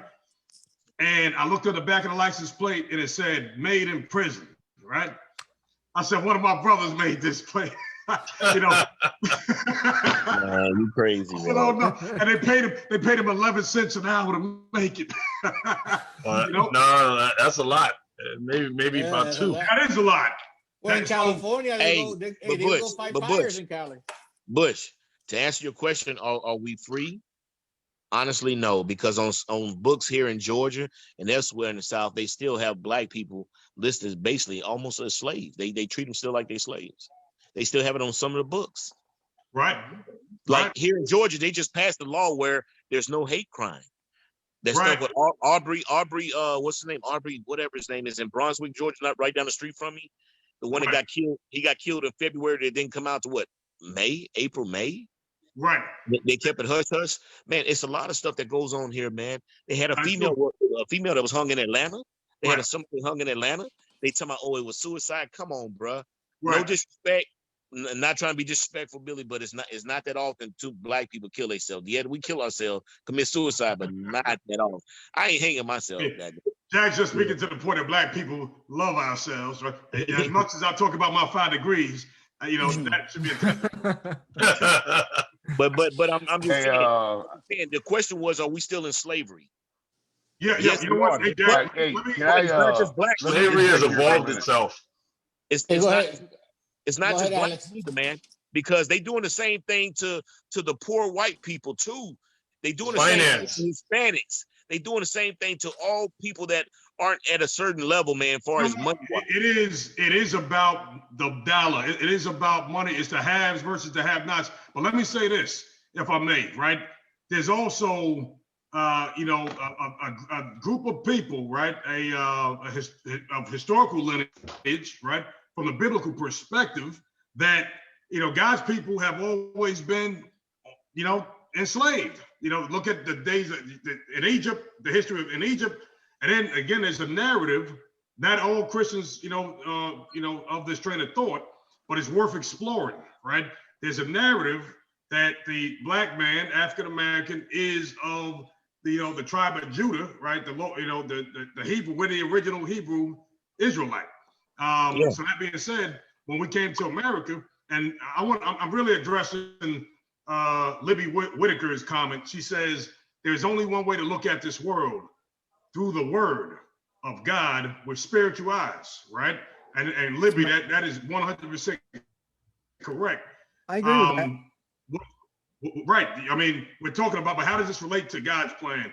So, you know, we're talking about Juneteenth and African Americans and black people not being free. All the stuff is still going on, right? Jack, you just mentioned, you know, some of those things taking place in Georgia.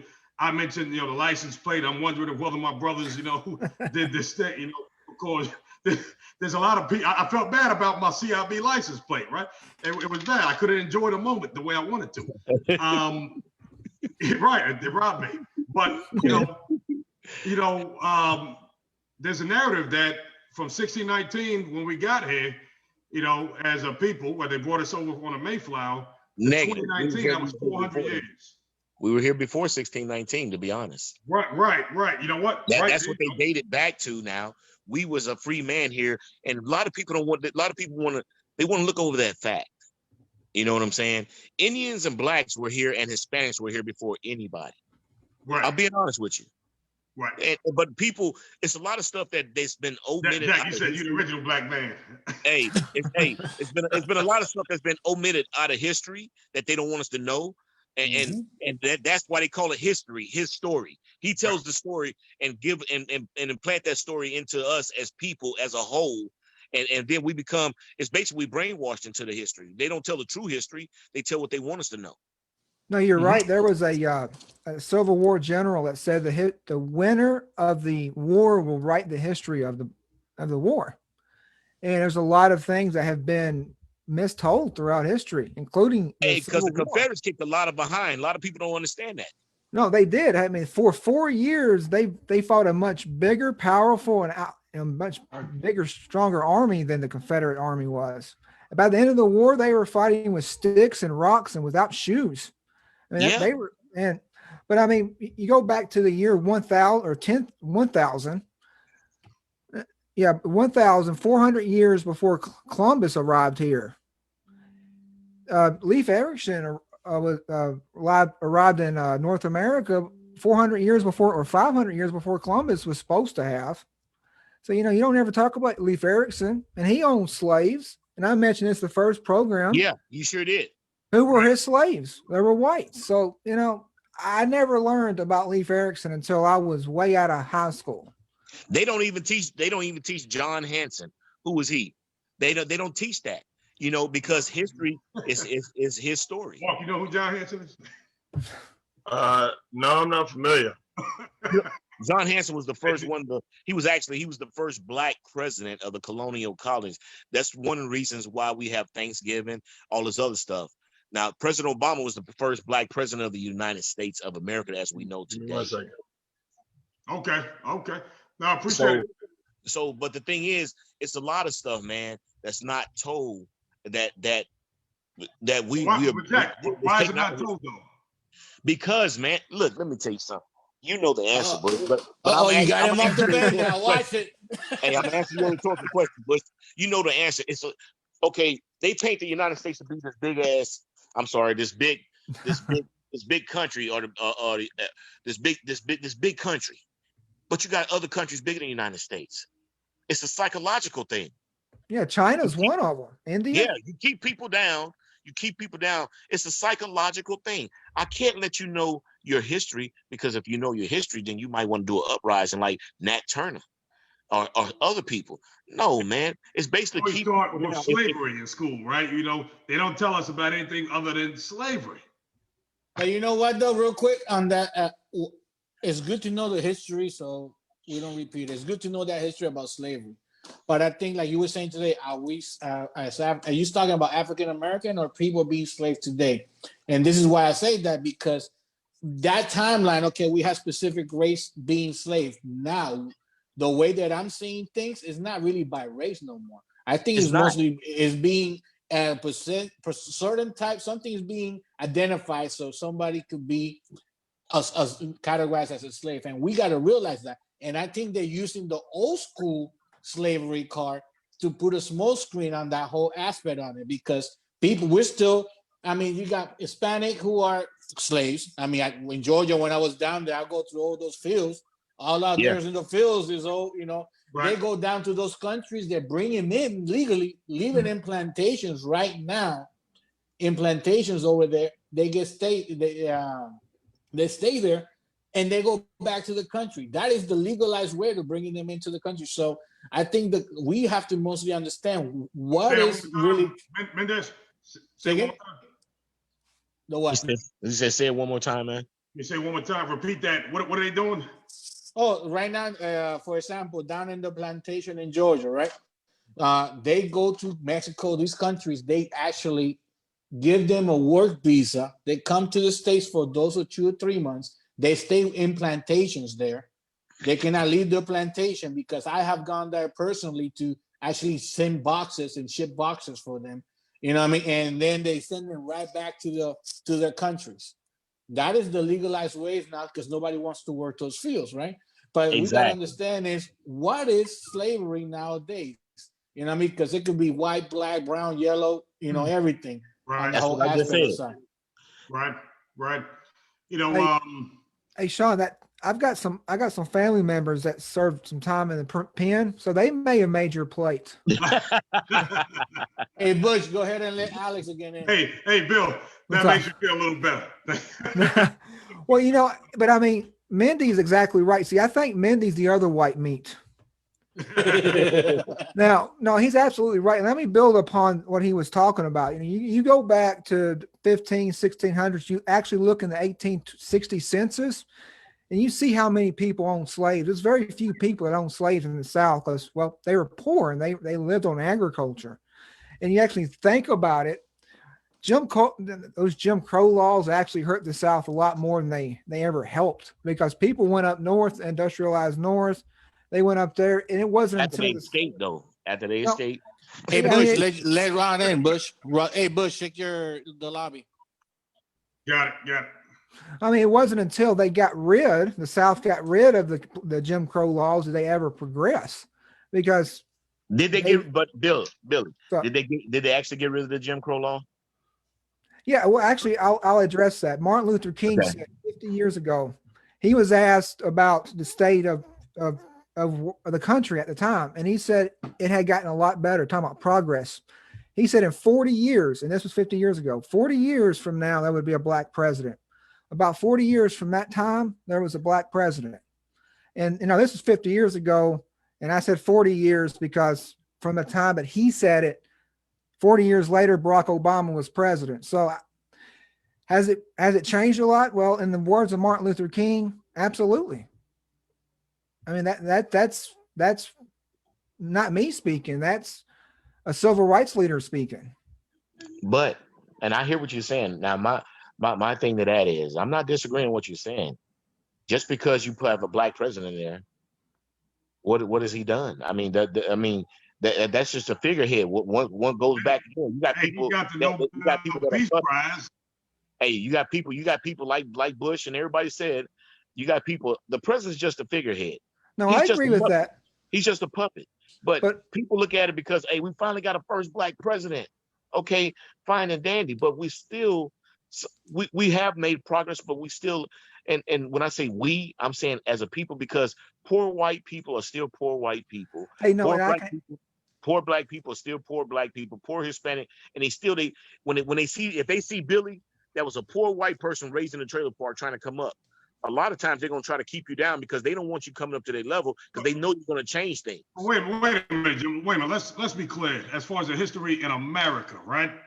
As far as the history in America, there is a population of people, right, that have been enslaved, right, historically for the last 400 years.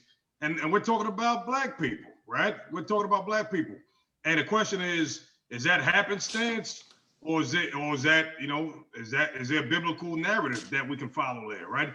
But then Deuteronomy, it states in the Bible, man, when it talks about what's at the bottom shall basically right. The last shall be first, the bottom shall come to the top, the last to the top. Yep, first shall be last, last shall be first. It talks about a great awakening, right? And again, I'm not trying to convince anybody. I'm just trying to throw out some things for consideration.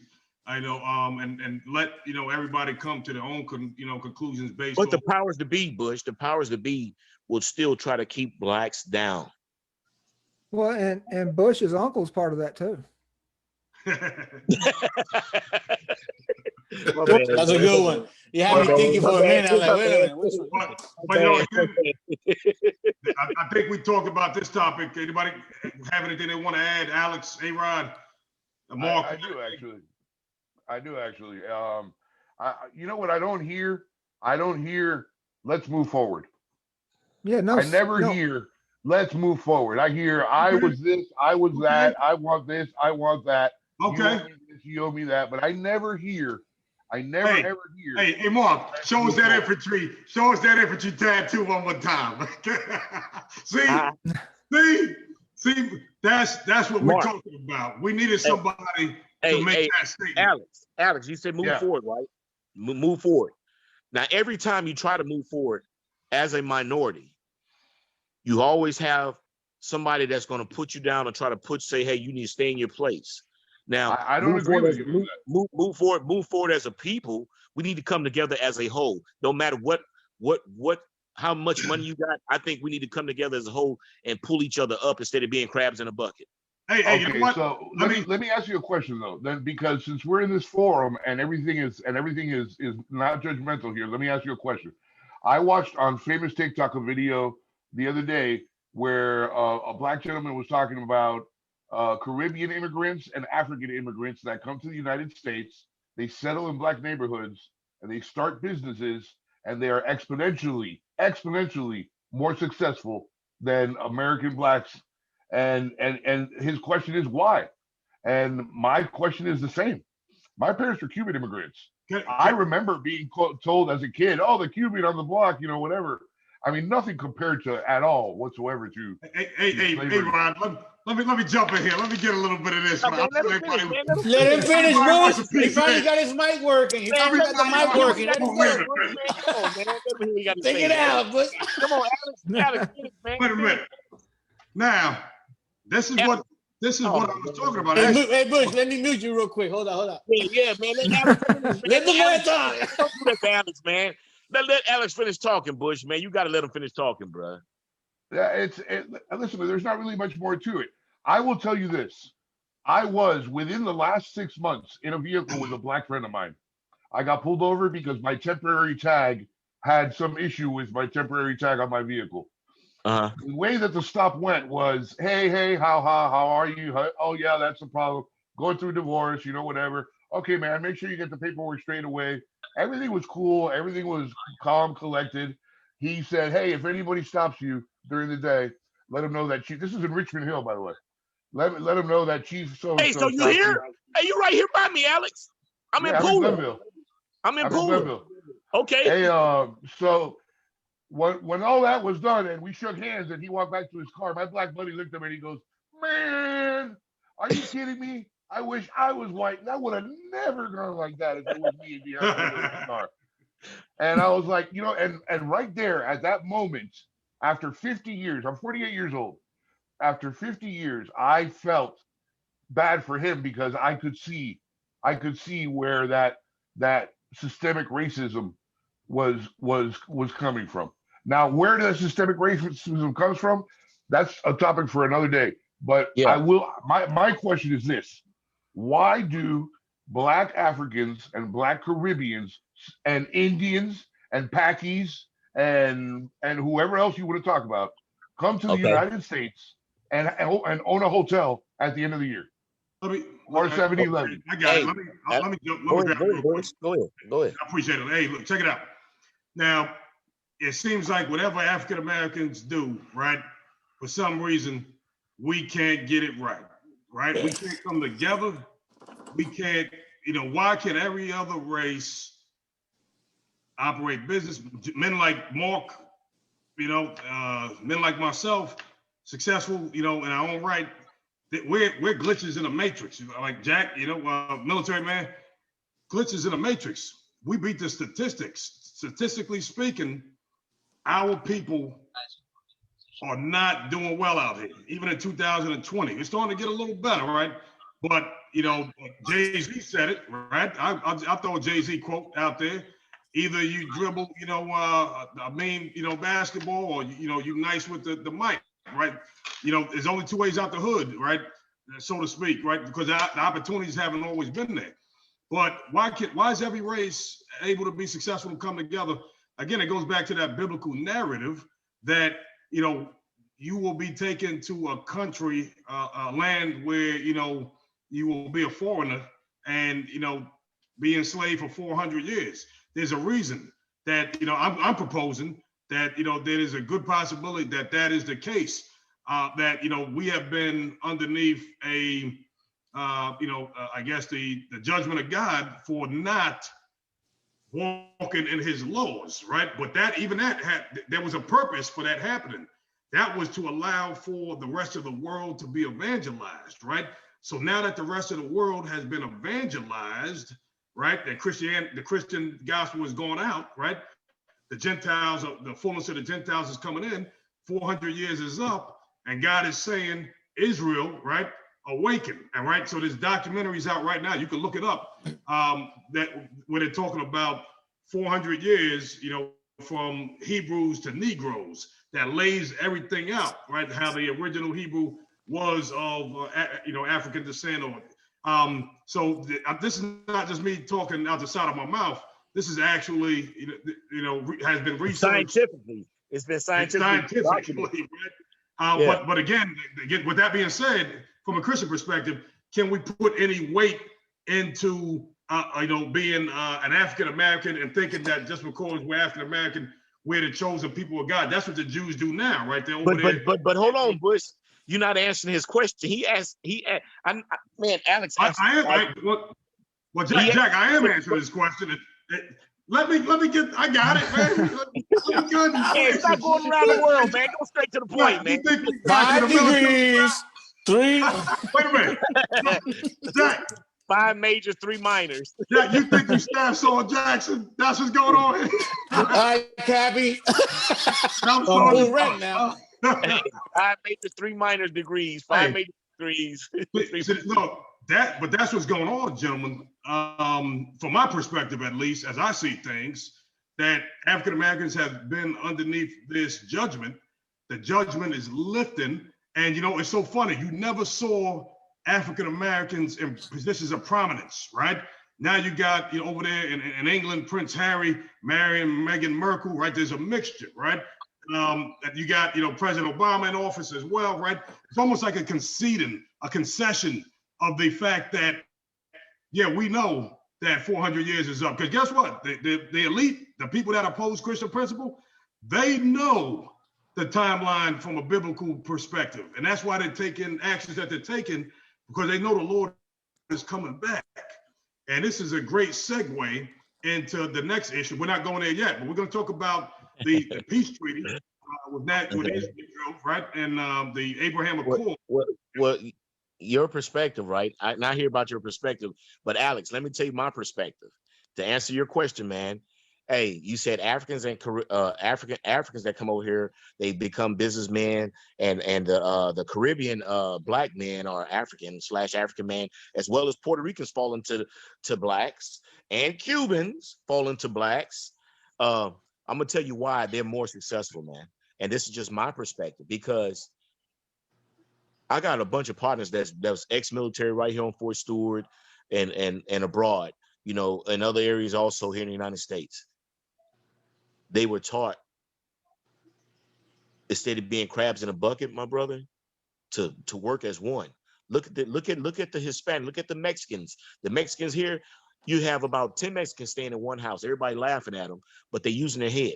They will split the bills down, but they also take care of their families back in Mexico. And what they do is they also raise enough money to buy that house. Once they buy that house, then they get another house. They buy a house. The way everybody that's in that house have their own house eventually.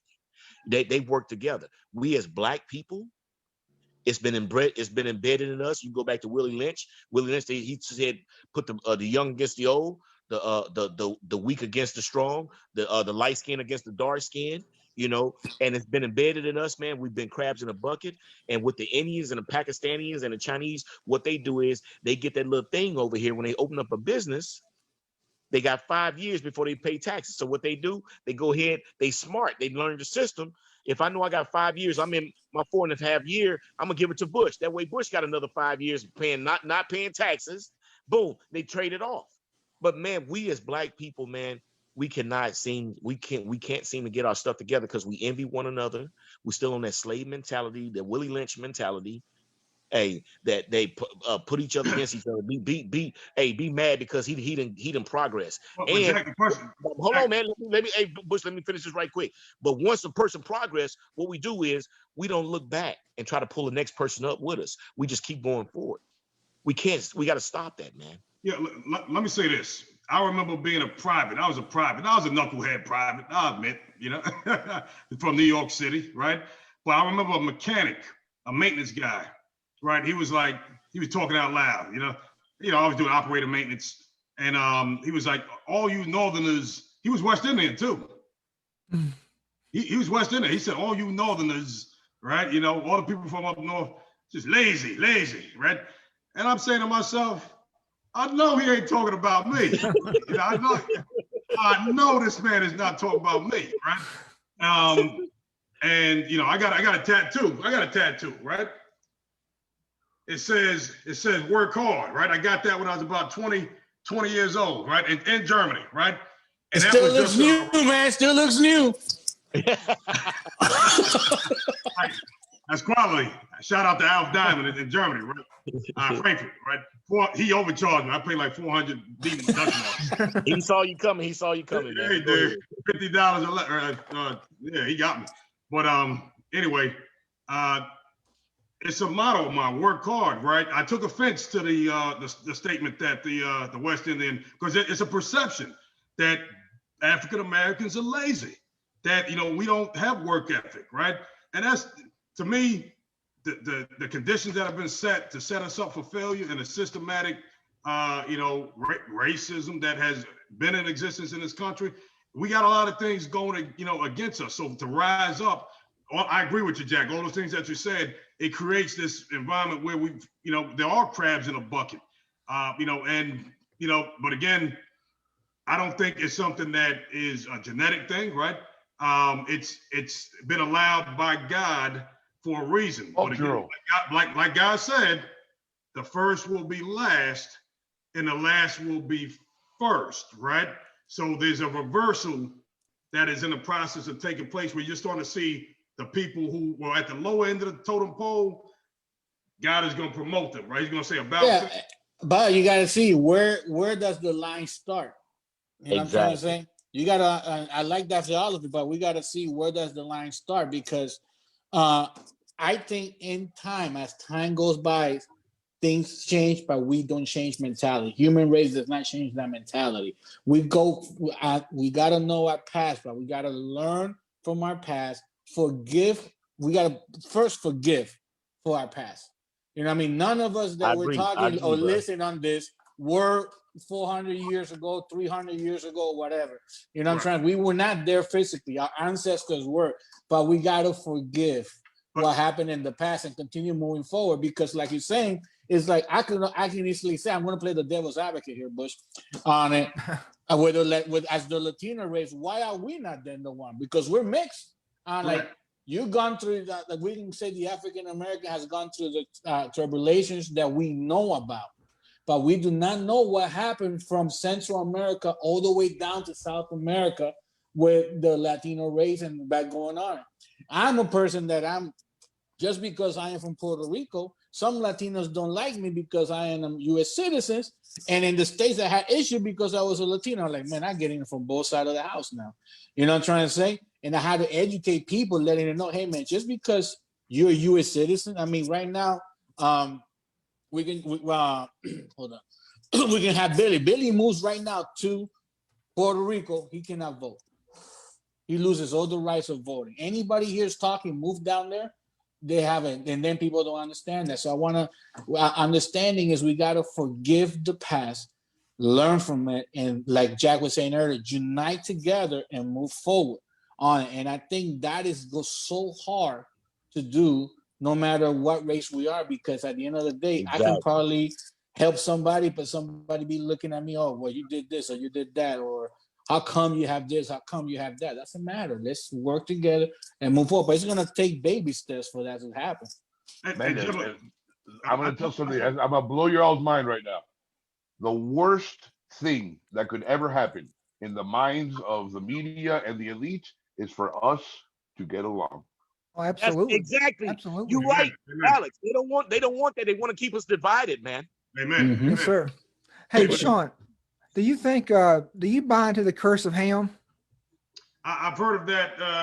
You got to educate me. I've heard of that too, man. Yeah, well, Noah's had 3 sons, at least Right. 3 sons. They think he had more. Ham was supposed to settle there in Africa, Right. in Arabia, parts of Arabia, and it was supposed to put a curse because he was disobedient, and there was a curse Right. put upon that region there. Him was of a dark.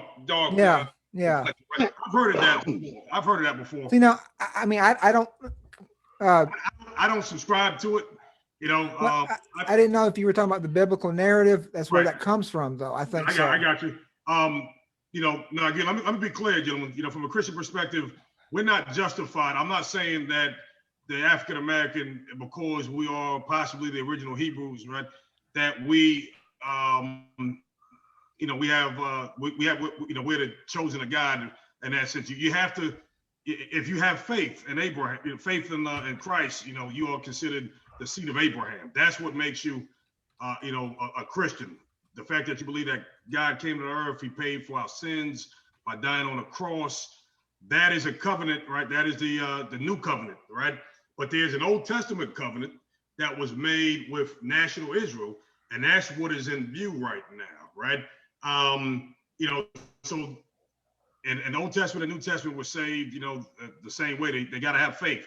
But again, God speaks about those branches that were grafted, that were broken off to allow for new branches to be grafted in, right? Speaking of the Gentiles. Now, God says to the new branches, don't get too cocky, because, if you are a wild olive branch and you were grafted in to the olive tree, right? Just imagine what's going to happen when I take those branches that were broken off and I put them back into the original tree from which they came, right? So that is what we're talking about, and anticipating, God restoring the relationship that he had with national Israel, or at least a remnant of national Israel. And again, I'm not going to sit up here and say the black man's national, national Israel. The people that are over there in Israel right now, they believe that they're Israel, right? The Zionists, right? So again, at the end of the day, we read in Revelation 2 verse 9, I know those that are afflicted, yet they are rich.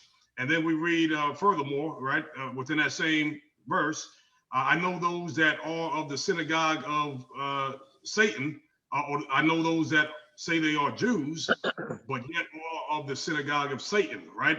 So there's a reason why. One thing I learned through my studies of the Bible is there's a reason why God captures things within a certain passage, right? They're related. They're related to each other. So again, he talks about those that are afflicted, yet they're rich. And then the next verse, he talks about those that are Jews, that say they're Jews, but they're really of the synagogue of Satan, right? So who's really the Jews if those people are not the Jews? That's what's in question. And again, none of that justifies us before God. Like faith justifies us before God, but there are special promises that were made to the nation of Israel, right? And God is faithful. He hasn't cast off those promises. He's going to be faithful to that covenant. That and again, that ties into what we're going to talk into the next. I'll go around the horn. Anybody have anything else they want to add or contribute to Hey, this? listen to what Alex said. Listen to what Alex said, though. Alex made that point. He said, Billy said this same thing before when we had our discussions. They pin us against each other. And Mendez said it also. It's a big smoke screen because they don't want you to see the true picture. They are scared if we unite as a whole, as a nation, white, black, the lower class, man, it'll be over with. So they have to keep us against each other at each other's throats with this BS about, oh, your Black Lives Matter or white lives matter. Every life matters. You know what I'm saying? But the thing is, they don't want to. Let's keep it 100. Black people have been taking crap for so long. When they voice their opinion, they don't want to hear what they have to say. But bottom line is, if we pull together as a whole, white, black, Hispanic, whatever, that's when people. You know what? They don't want to see that. I agree. Exactly. And that's exactly what Alex said. Billy said it a couple of times. We said that. We said that. The same thing about it being a smokescreen. We said that on some of the other episodes too, right? You know, again, that's a redundant thing. I'm with you. You know, they don't. It's really about the money as opposed to the race. Racism is a tool that they use to divide. Exactly. Right. So that. No, but let me add this. Listen, me being who I am, right? Believe me, I'm not on some. You know, I have pride in my culture. Believe me, I do. I love my people, right? But it's not all about race. My wife is, you know, a Caucasian German woman, right? My kids are mixed, right? You know, so I look, I got Billy. Billy's my brother here, right? Yeah. And we got Mendez too, right? But let me say this: I'm going to play devil's advocate now, and I don't like to use that word, but I'm going to advocate. Right. But I'm going to speak for the people, right, that have another mindset, right? The people that are fed up, the African Americans that are fed up with being, you know, I guess discriminated against, right? The African Americans that, you know, feel they are systematically oppressed, right? I'm going to speak for those people. I'm from New York City. I grew up on public assistance, right? There's people that are still going through things right now, right? And they can't see what we're talking about because they're living a reality, or at least their mentality, right, is reinforced by the experiences that they're going through. And these experiences are real. I got a buddy, you know, we're going to shout out Michael Parks right now. I don't know if you're watching, brother, but again, God be with you. I know you just lost your brother, and, you know, the saints are praying your peace of mind and your family's peace of mind. You know, Michael Parks, he just lost his brother, 27 years old, right? Wow. Sorry to hear that, my brother. Yeah, 20, prayers with you. Prayers I'm not gonna put the business out there, but you know, it's something in the inner city that is common to you know, minorities and people, you know, that don't have money. Talking about Parks that we served with. Yeah, Michael Parks, send him some love. You know, shout him out. You know, he just lost his brother. Okay, yeah, I knew the name sound familiar. Wait a minute, Yeah. Parks. Parks that used to roam with Twizzler and Ray. Are you serious? He was Chloe's driver, Colonel Chloe's driver. Yeah, Black Parks. Yeah. Matter of fact, That's I told him my homeboy. today.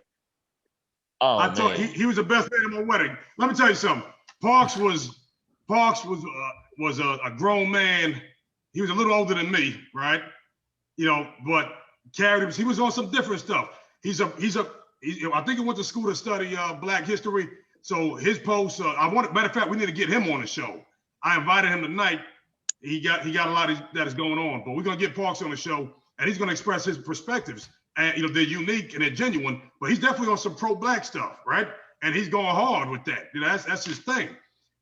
You know, again, from his perspective, and he's from Cleveland, Ohio. I'm sure that has something to do with it, the experiences that he had growing up. There's a segment of the population that they're still living this reality, right? So there's no moving forward for them, right? At least until, and that's why, you know, when you see a movement like Black Lives Matter pop up, we can see that it's been hijacked, that it's being sponsored by Antifa. But guess what? Nobody cares. Those people that look at, you know, life through those lenses, they don't care nothing about that. They just want, you know, reparations and justice for Black people by any means necessary at this point, because we've been oppressed for so long. But the message of the gospel is a little different, right? Christ died for all, right? You know, the just shall live by faith, right? You know, and that is, you know, our intent to bring that message that forgiveness is in need, but you can only forgive when you know you've been forgiven, right? Exactly. You know, if you know that God is forgiving you, there's a parable. God speaks, you know about that in the Bible.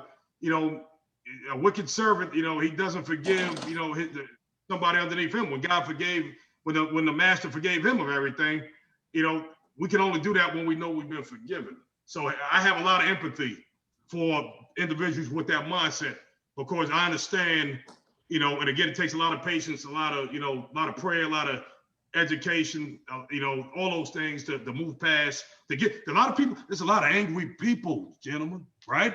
Yeah. There's a lot. I got a 27-year-old minister right now. He's somewhat angry. Pops was not around, right?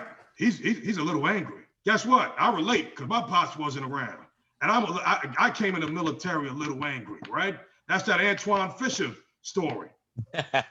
Yeah, man, yo, that's powerful. But yeah, it is. It is. Remember that scene? You try to fight everybody. You try to fight everybody, right?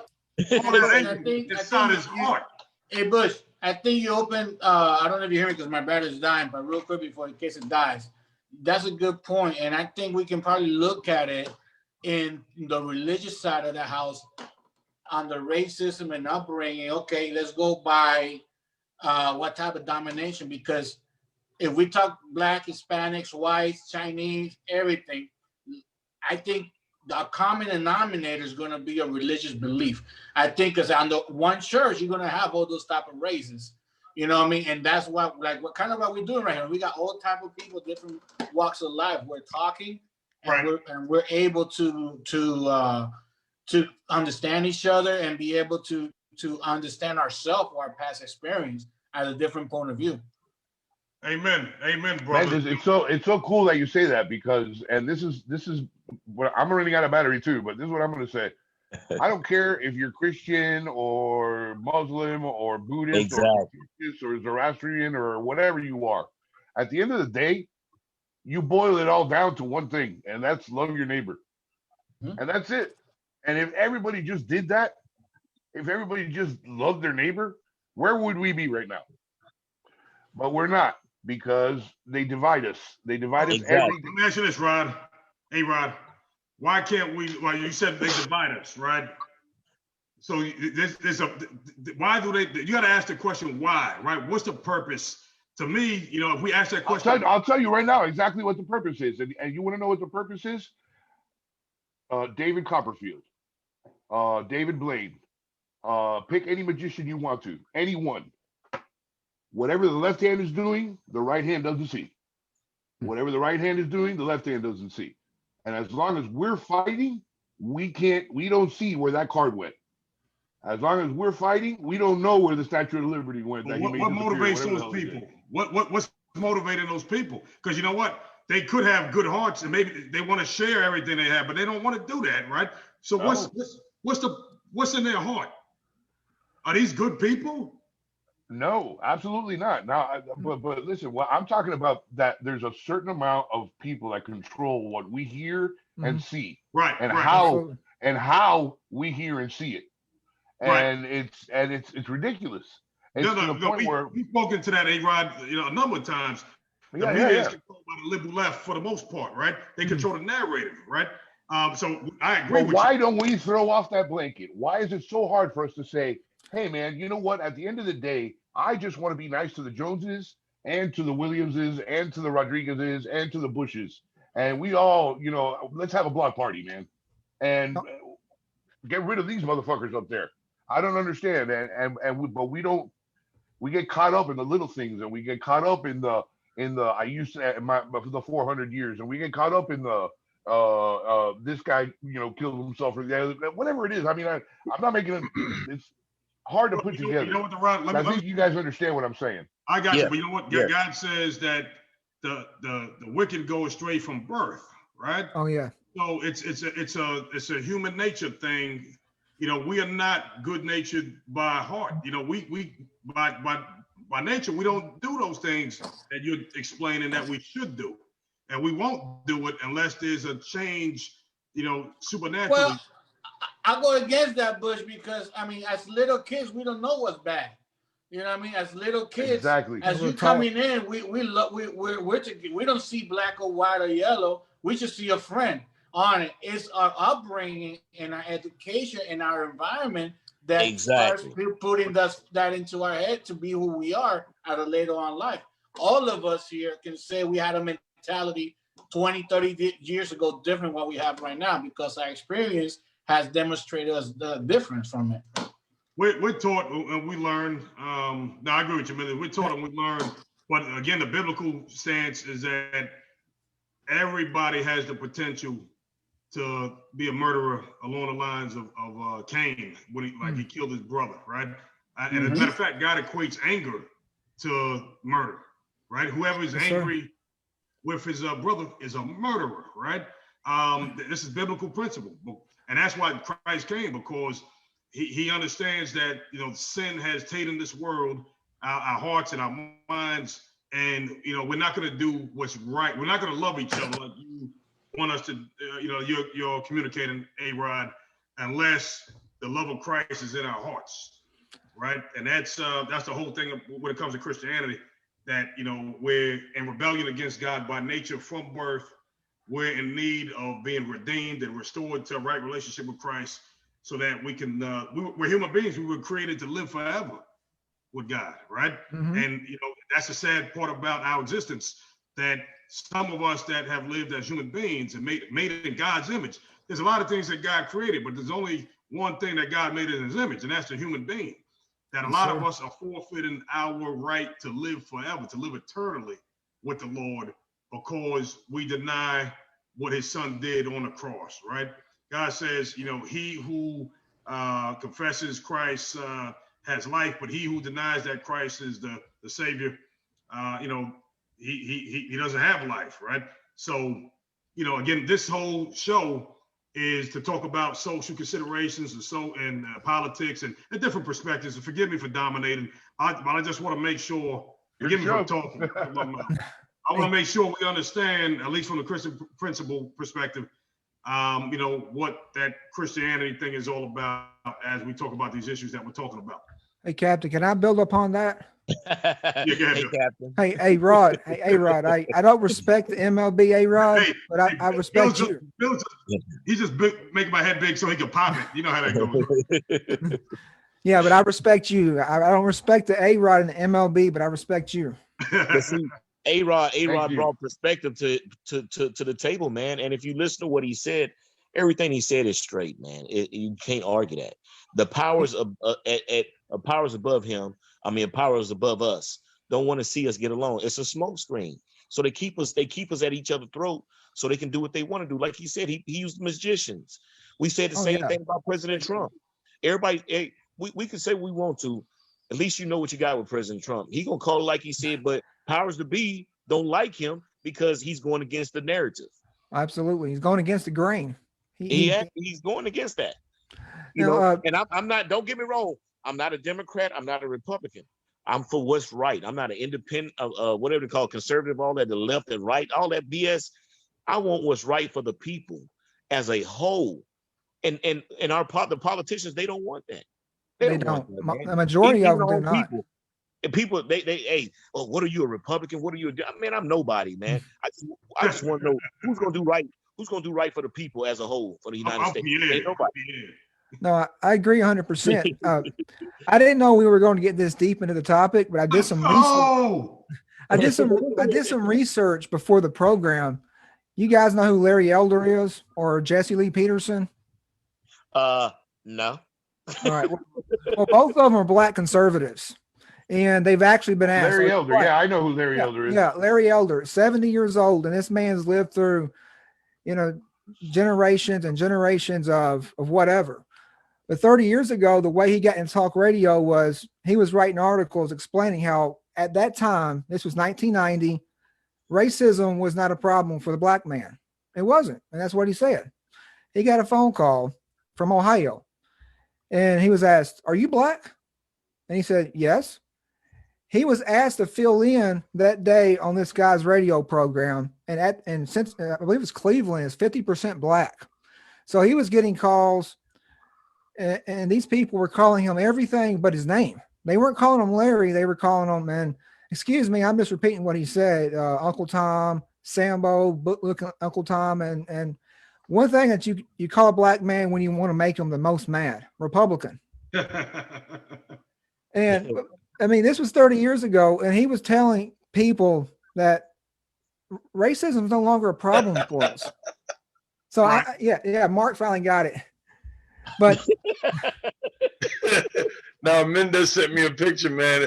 He caught a screenshot. It looked like I was like at the CQ desk, like him and Brinson. I saw that. But you know, he makes interesting points. He talks about back in the 40s and 50s when society actually adhered to different values and family was together. And the family structure was much stronger at the period in time. Right. And you didn't have the problem that you had today. At the time, back in 1960s, there was a out of wedlock rate for blacks at 25%. Daniel Patrick Moynihan did a study, and it was I can't remember the name of the study, but it said this was a major problem at the time. He went on to be a politician there in New York City. Gotcha. And now the rate in 2020 is over 70%. Over almost 30% of white children are born out of wedlock. 40% of Hispanics are born out of wedlock. And this is a problem that starts at home.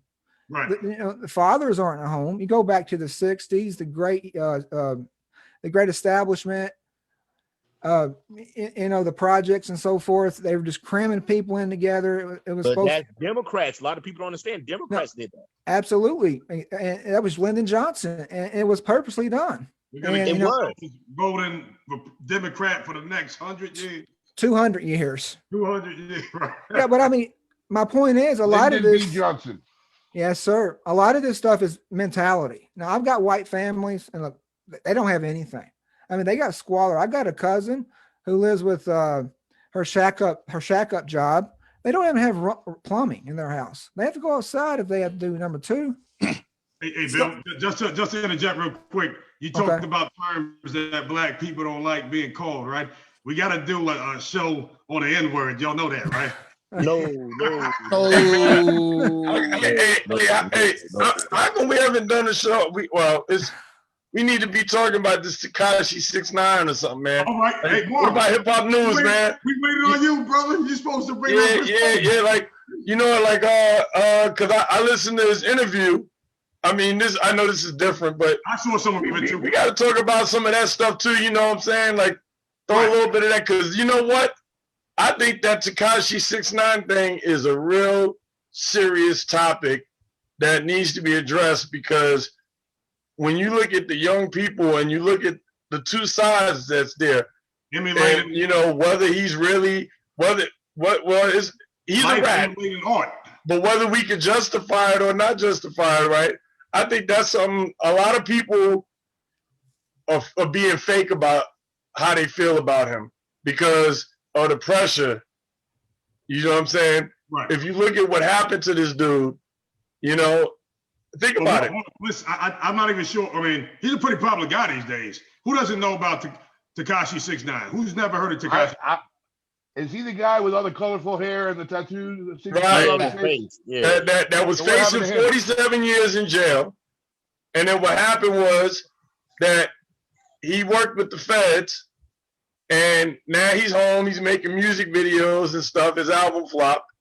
But the topic right now, the controversy, is that you have a side that's saying that he broke the code of the street, and that he snitched, and that he should have ate his time. And then you got a side that's saying, hey, you know what? With what happened to this dude, why should he have stayed loyal and did 47 years in jail for people that beat him, robbed him, you know, was screwing his baby mama, you know what I mean? That was trying to super violate him, like Jim Jones said.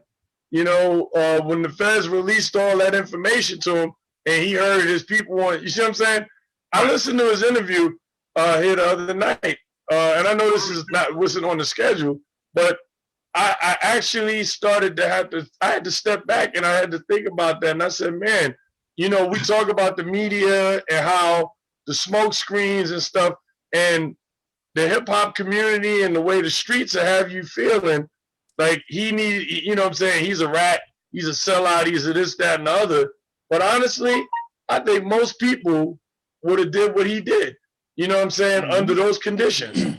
Because we all face situations, whether it was in the military or in the job life or just in real life, where we were betrayed by people that we thought loved us, but we were supposed to just adhere to certain things or whatever. And so in a way, I felt like, you know what? I can't say what I would have did under those conditions because I've never been in that specific condition. But exactly.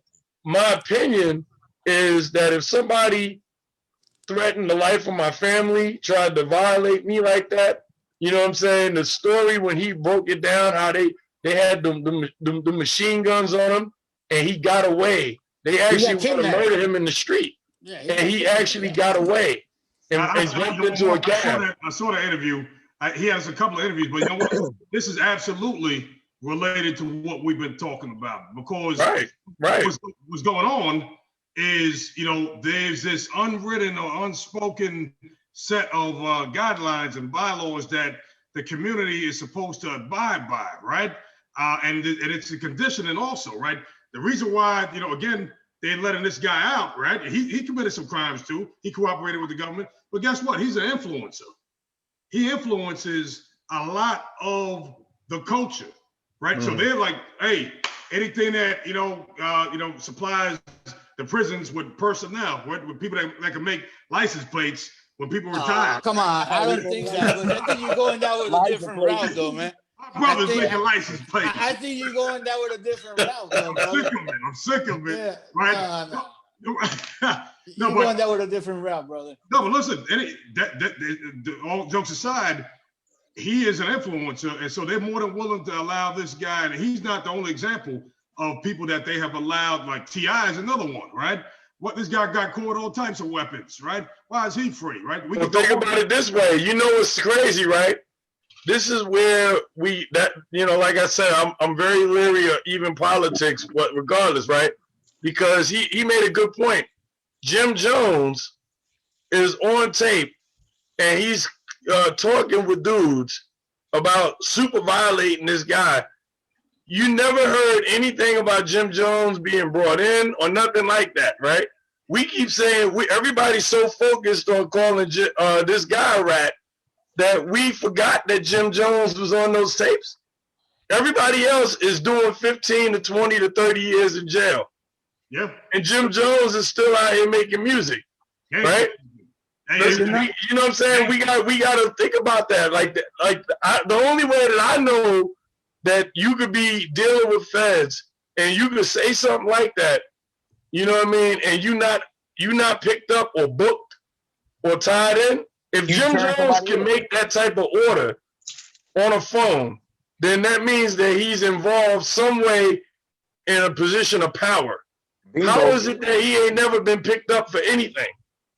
But everybody else in the room got picked up. They want to allow these people to be in a position to influence the youth, right? And that's what we're talking about. You know, the youth don't know any better. You know, they're imitating the art, right? They're walking around thinking, I can't snitch. I don't want to be a snitch. This is the conditioning and the shaping of a mentality. This is what's going on, right? But I think this guy, he broke that cycle because I think he's bringing in a point of view to people, hey, am I really going to take the hit for the team? You know what I'm trying to say? But now I'm going to go back, play the D advocate. You don't let me to use the D word, so. Listen, you know what? Everybody forgot that Troy Ave is still got to go to trial, right? And the Troy Ave situation, he put that post up where he said that the code of the street is a myth. Troy Ave said it. He said, you know, and we already know, you know, and Troy Ave is different than Tekashi because Tekashi, let's be honest, Tekashi could have been like some guy from Wisconsin that just basically got in the music game, right? Well, hold on. But was really in the street. Well, let me say this. He's not stupid, man. He ain't slow or nothing. He grew up in the city in New York, right? You see those Breakfast Club interviews. But yeah, he did. But look, he's like a Drake that basically, you know what? He was a cash cow around a bunch of greedy. We just talked about why black people can't be successful, right? Right. The Trey 9 Bloods, they were a bunch of ignorant fools. This guy was the bag, and they actually was so greedy that instead of them just like, that's like when Dre picked up Eminem. Right. That Eminem was the bag. Right. You see what I'm saying? Ain't nobody was gonna violate Eminem. Hey man, you keep on rapping about putting Kim in the trunk, whatever you want to talk about. We just glad we getting our cut. You see what I'm saying? But when Tekashi was the bag, they were screwing his baby moms. You know what I'm saying? I mean, just think about it, right? It was bad business. Right. Dre is what happens when you take the bag and you give it some organization and you protect it, right? Tekashi 6ix9ine is what happens when you take the bag and you violate it. Yep. You see what I'm saying? The reason why the loyalty, the 50 Cent is so loyal to this day to Eminem, even more than his own G-Unit boys that he grew up in the street with, is because you don't bite the hand that feeds you. 50 know. Said nothing about Eminem. I agree. You never heard 50 say nothing about him. No, he would not. Oh, no. 50 will come after anybody for Eminem. Right. Because he know that Power, the TV show, everything that he's done, it's like a parent. When the parent birthed you, anything that you've done after that point, you still owe a blessing. That blessing, thank you, to your parent for bringing you here. That's right. Whether the relationship was good or not, you know what I'm saying? You were here because of that. 50 Cent was blackballed in the industry. Honor your mother and your father, right? Right. That's kind of biblical. Right. And then now 50 Cent, no, he was blackballed in the industry. Nobody wanted to touch him. Even when Nas originally had 50 running around with him when he was still trying to get on. But after 50 got shot 9 times and all that stuff, Ja Rule was the biggest thing in the business. You know how everybody want to be where the hot cakes is at. Right. You see what I'm saying? So it was a risk. Here, white boys say, yo, come over here, 50. We got you. The mixtapes is hot. Yep. You see what I'm saying? Next thing you know, he sold 12 million records. I remember and Tekashi 6ix9ine is doing the same thing. He picked up the 50 Cent formula. He created a crazy amount of controversy. Was saying using social media as a marketing tool, he's a genius. These idiots from New York that basically is a bunch of corner standers with bandanas on, turn around and they beating this dude up, pistol whipping him, dragging him out, screwing the baby moms and all of that. He on tour, and the dude shot he was in his house. He's on tour making money, and this guy's in the house with baby mama, right? Right. So now you guys get indicted, right? And all of this stuff happened, and the feds is like, yo, did you even check this tape out? And on the tape, your homeboys is talking about getting you murdered. Yep. You know what? I just watched that last night, my brother. I just watched the interview last night. Very captivated. Y'all need to take a look at that. I just want to talk about something real quick. Pop Smoke, another example. I heard his name enough. I said, let me check this man's music out. The music was fire. Pop Smoke was the future. He was fire. He was the future. You know what? Pop Smoke took drill music from Chicago, and he gave it that New York style. He gave it a New York, a New York flavor.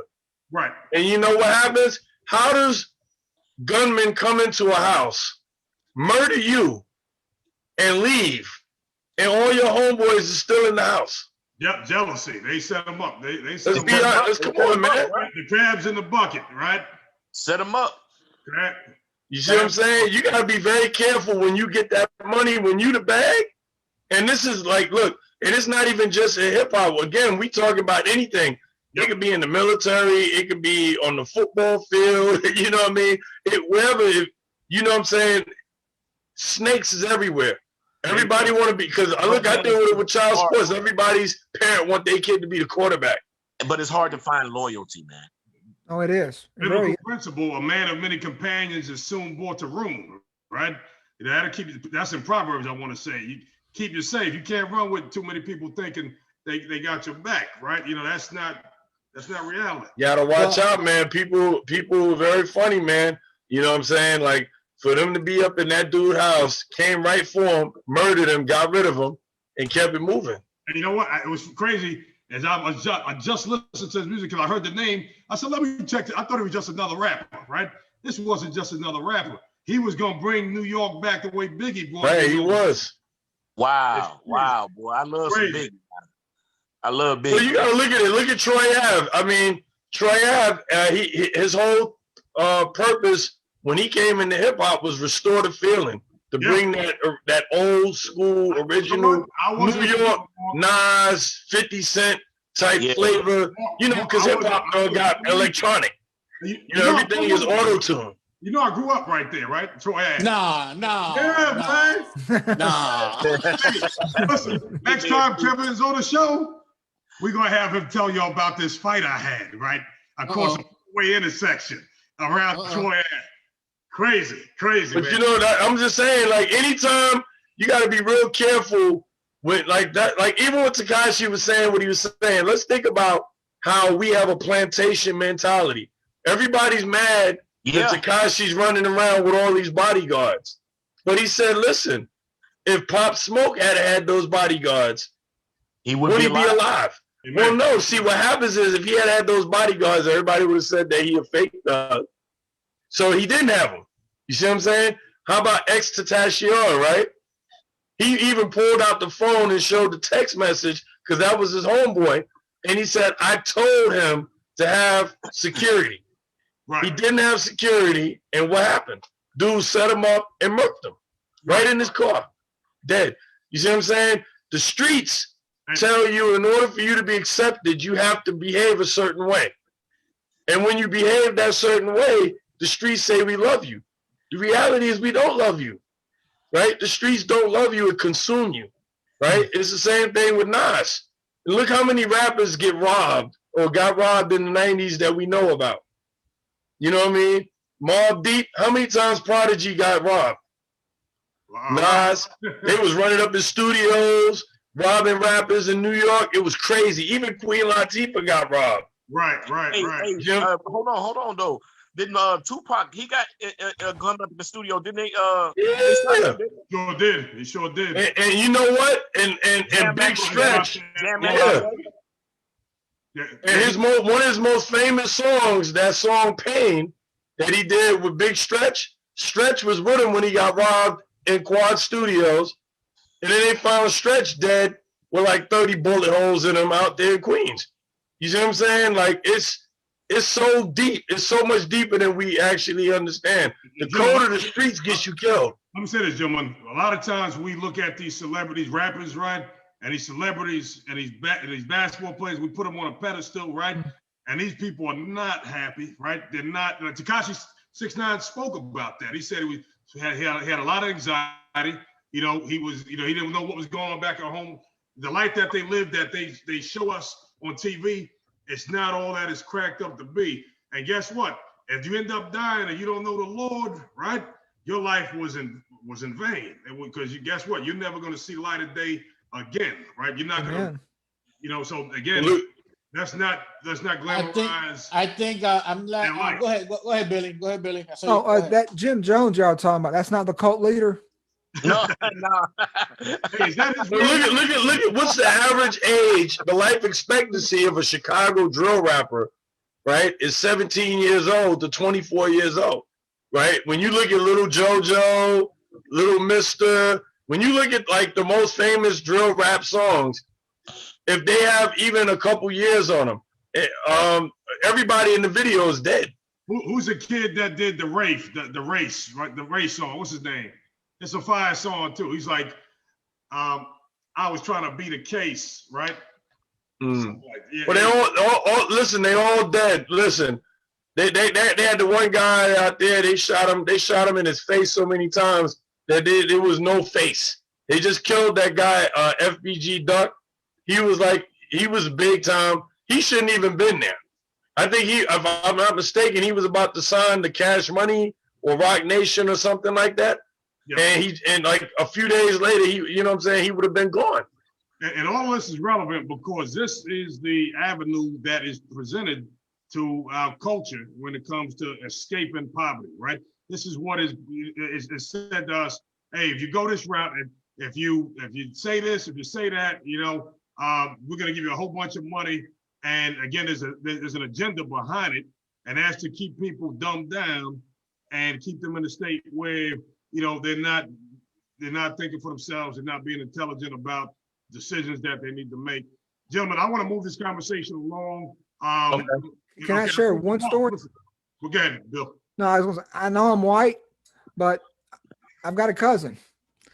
And, you know, Nashville's a beautiful city during the day, but at night, man, there's a lot of stuff that goes on there that, well, they call it. It get rough. It get rough. I told you my experience in Tennessee, right? Well, hold on, Bush. Hold on. That's where I know you from. That poster. Get them in there.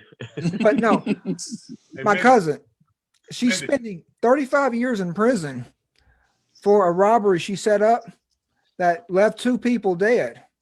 Wow. And the 2 people that were with her, they turned state evidence on her. So, you know, that thing about the street, they flipped on her to save her, to save their lives.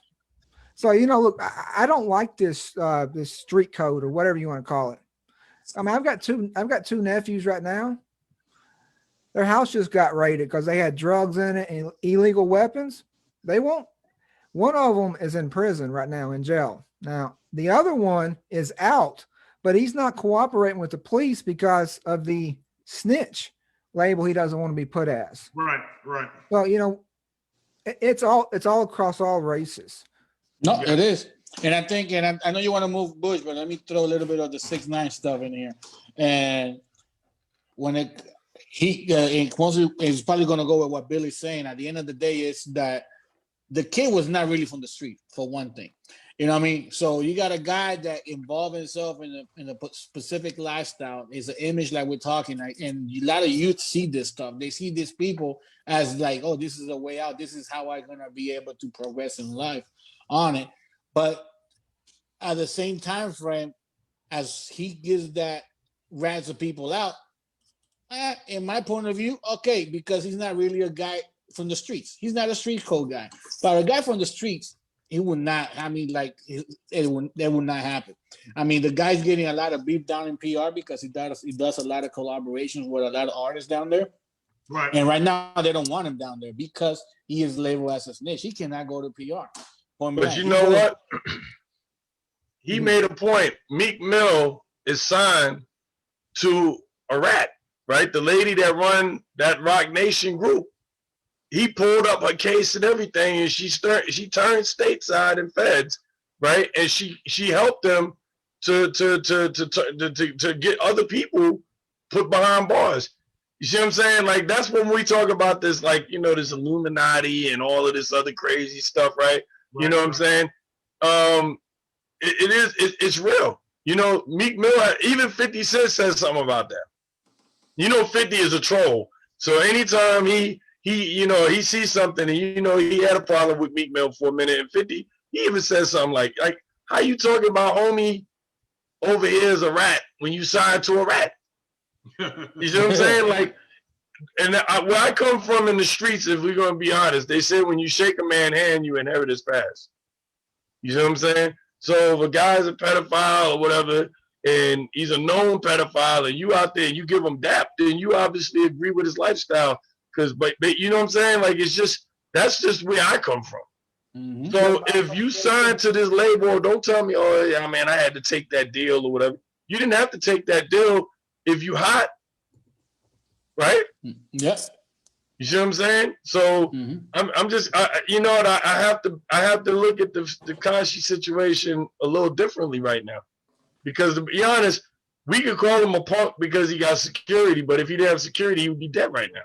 And then everybody would say he was stupid for not having security. You see what I'm saying?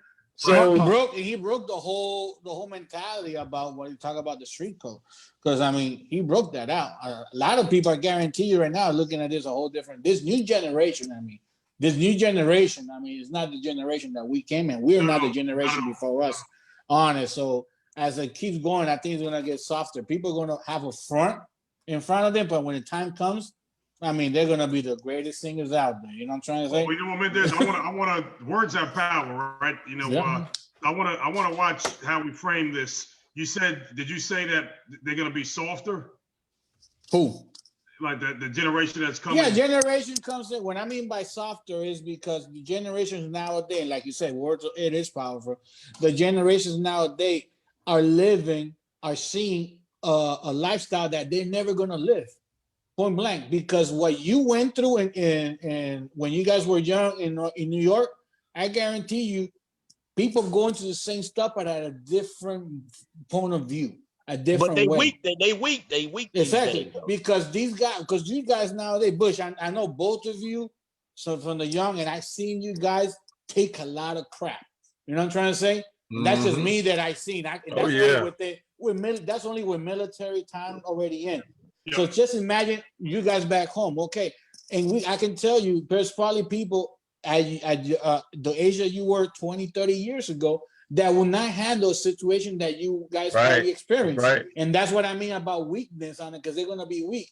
They're gonna start to live a code or lifestyle that they never gonna live. And when shit hits the fan, they don't know what to do, because they don't know what it is to get punched in the face and just go ahead like Bush, hold this for me right now. I mean, even you want to know how foggy it is right now. The stuff that I do for a living, the stuff, Bush. If anybody in the hood where we grew up looked at this podcast, they would look at you and call you Dr. Huxtable. You know what I mean? Like they would look at you and say, "Look at this coon." Like I'm just keeping it on it, right? They would say, "Look at these guys over here, this Trump supporter coon, you know, with his collar shirt on and his glasses, talking about his 5 degrees." You know what I'm saying? You know what I mean? Like they will. I'm just keeping it. You already know what it is. The average 17-year-old would not even be inspired by what I'm doing. They like. In fact, crazy. You know how many times I've been called a sellout just because I joined the military on Facebook, not in person. Not in, you know what I mean? People like don't even want to hear what you got to say. Oh, you couldn't even handle it, man. You know what I'm saying? I'm like, what you mean? I was in the streets for 17 years. What are you talking about? I was every day, all day in public school. Mark, you're speaking to something that's very important, because there is a desire to be relatable, you know, as far as our community, right? To be respected where we come from, right? And we got to balance that desire to be respected from where we come from with our desire to be successful and to, you know, and to progress, right? And that's the fight when it comes to our, you know, community.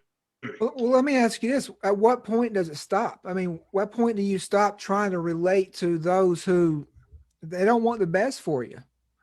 Like, you know, Mark brought up Dr. Carson. You know, a lot of people don't like him because he got out of that situation. Right. And he gave back to his community. He's a brain surgeon. This man's a genius. Right. Envy. That is called envy, one of the deadly sins. I want to say envy of success. I mean, everybody. No, he's right. Mean, Bush, you said it earlier. I mean, you said it earlier. You've been through a lot of stuff. Where you at right now, what you have done for school, with your job place.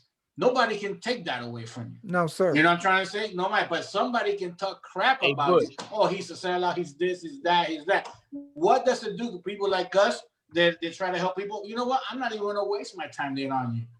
And that's how society, that's vicious circle is what kills the. Well, you know, there's people that think that they can actually tell you whether you're relevant or you're not. Like right now, there's a business community that's out where I'm here living, right, of young entrepreneurs. When I say young, meaning in my age and younger. And there's people that absolutely I know because of my color, or because I still can wear a hat turned back, or because I still wear Jordan sneakers, and I still, you know, have a tie to my culture, that absolutely feel like I'm not even part of the community. Like I have no relevance in what's going on out here, even though I actually do way more than any of them do for the community. And you know what's interesting too? That's sad. When you look at just carry out Marco what you're saying. When you look at a lot of the individuals who do make it, hip hop has influenced society to the point where now you don't it's almost acceptable now, right? To have all these stereotypical ways of dressing because it's pop culture now, right?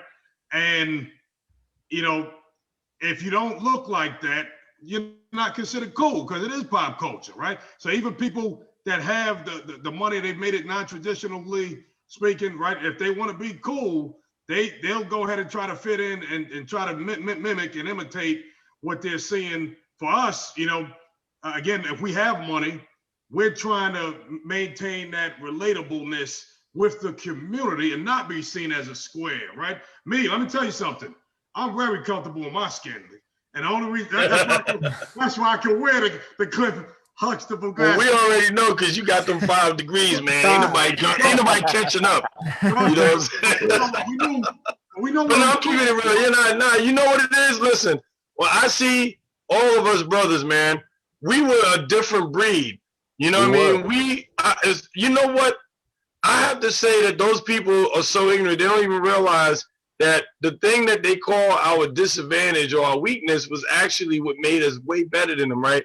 Because we lived the streets, we handled the streets, we went in and we were able to evolve on the chessboard to create even further pathing so that our families could get stronger and better. I'm generating wealth that I can leave to my children, and the same people that's trolling in those groups that, hey man, look at this coon. I mean, and I'm sitting there thinking like, dude, you still sitting on the corner probably with a St. Ides, like it's 1994. You know what I mean? Still, you know what I mean? Still got a Mobb Deep CD in. Your pants is real baggy and dingy. You know what I mean? Like, come on, bro. And you know what? I'm so current. All of my hip hop is Chicago drill. I listen to all of that, bro. Lil JoJo, I'm like a big fan. Rest in peace to that young boy. But he was nice. Right. You know what I mean? Like I absolutely embrace the young boys coming up in the game. I still listen to Nas and all of that. But you know what I mean? I'm saying this, Mark, the fascination with hip hop, right, has always been the voice of the streets. It's always been the have-nots, that are having a voice now. And that's where a lot of people still have an appreciation for it. That's why a lot of people still have an appreciation for it, because it's telling a story, and not so many words of what's going on out there in certain communities.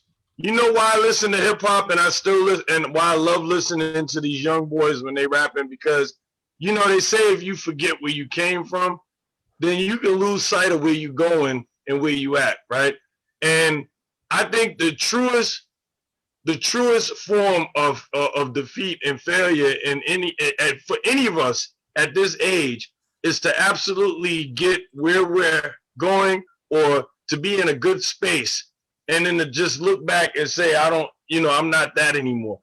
You know what? I still know the hardships, and I still remember living on the block, and the roaches and the mice and the crack vials and So when these young boys are coming through, even though I listen to this music and I enjoy it, I pray for them, because I say, man, I hope that this young guy, gets out. You know what I mean? When JoJo got killed and these guys, and you know what I'm saying? And I look at them and I see me. I see a young Sergeant Jack. I see Bush. I see any of us, if we, didn't get lucky, I'm going to be honest. You know what I'm saying? Something clicked and we made a decision to get out when we had to, because back when me and you came up, Bush, in New York, life expectancy, everybody was getting killed by 18 out there. My brother tells me this story. He said he had a dream, and in the dream, I was on the edge of the bed, right? And I had a gun in my hand, right?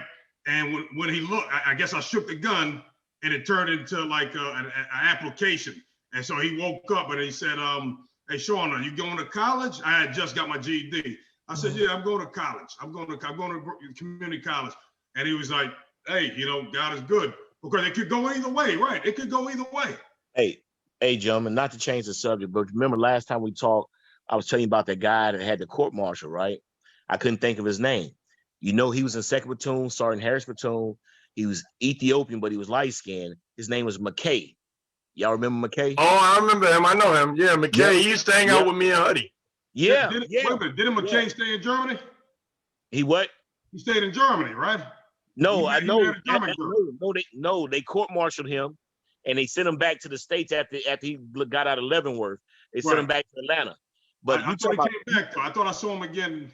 You talking about Corey Dye? Oh, I am. Yeah, I remember Dye. I remember him. Dye was my driver. It was me, Dye, and Credoff. Right. I remember McKay now. I remember McKay. I remember McKay because he used to hang with Huddy. He was real tight with Huddy. He was mixed. Yeah, he was a mixed guy. He was the biracial guy that used to. Yeah, I got pictures of him, man. Me, him, and Huddy used to go to the club and all that. Yeah, he was Ethiopian, bro. But check this out. Me and Sergeant Harris went against the grain because they told us to say this about McKay, say that, and we didn't. We told the truth. And you know, and I told Harry, I said, Harris, I ain't gonna sit up and lie on the man. I know when he's out in the field, he's a good soldier. Now, when he's back here, you got soldiers that's soldiers in the field, man. They go above and beyond. But when they can't really handle Garrison that much. Yeah. McKay one of them people. You got to be. I said, but Harris, he listened to you. But you know what, gentlemen? I'm gonna keep it real. 136 to make it out of there, right? Any infantry unit, but 136 particularly. No, the 136. No, 136. Okay, 136, right. Let me tell y'all, man. I feel like after the 136, I could do anything, man. It was nothing. Nobody was telling me anything. But you know, but back then we had Colonel Cloyd, good commander, good battalion commander. We had Colonel John, because Colonel Cloyd, man, I remember when I first got there, y'all got back from Kosovo. We used to get into it with the tankers. Oh yeah. Fight the tankers all the time.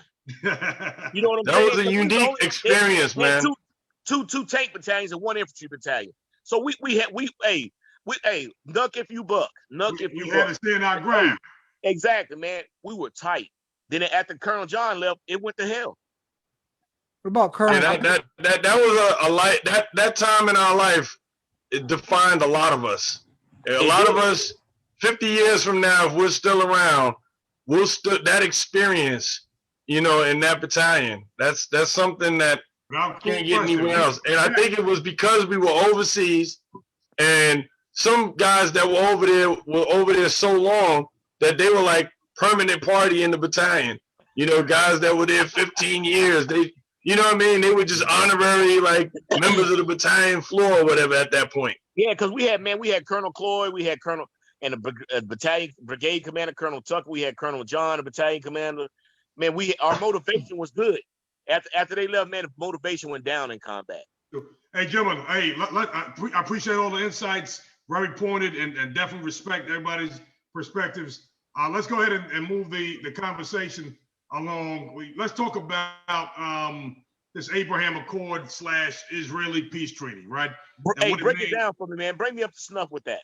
Okay, gotcha. And again, we know that not everybody is of the same knowledge base, and again, that's okay. We want to hear what you have to say. What the hell was that, Bush? What the hell was that? Yo, I'm gonna be honest with you. You know what?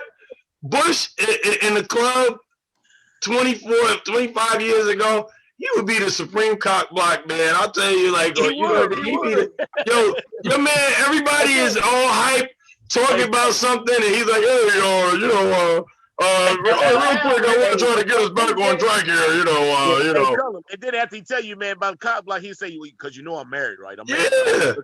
Your man is so, he does it so, he do it so smooth, like, everybody's like, all right, man, I got my money, man, and then all of a sudden this one guy coming, all right, good, guys, real quick. That's good, man. That's good. Did I do something? I had to call him on that because he just, you know what? He's like the Grim Reaper, man. I'm gonna just get him like one of those stiffs. Like everybody's hyped. The new sneakers just came out. Everybody's on the corner. Everybody's like, yo, look at those, yo. And then all of a sudden he's like, all right, come on, guys. You know, we got to get ready to go in. The street lights are coming on. Our parents had to get upstairs now. You know. So I get it. So not everybody wants to talk about the Israeli peace agreement. Is that what it is? Oh no, we can talk about it. I just know. Is that what it is? We want to talk about the guy. Your man, He took it from the hip hop scene to talking about some paperwork on some foreign palace somewhere. I know everybody got up there up the I'm gonna tell you what, I gotta do a better job of capturing what everybody wants to talk about and pushing that out early during the week. And I owe you that. And we got the agenda out a little later. No, we good. Okay. You have to bring me up to date on it because I don't know what you're talking about. Now listen, I enjoyed the conversation. That wasn't on the agenda, but it was great.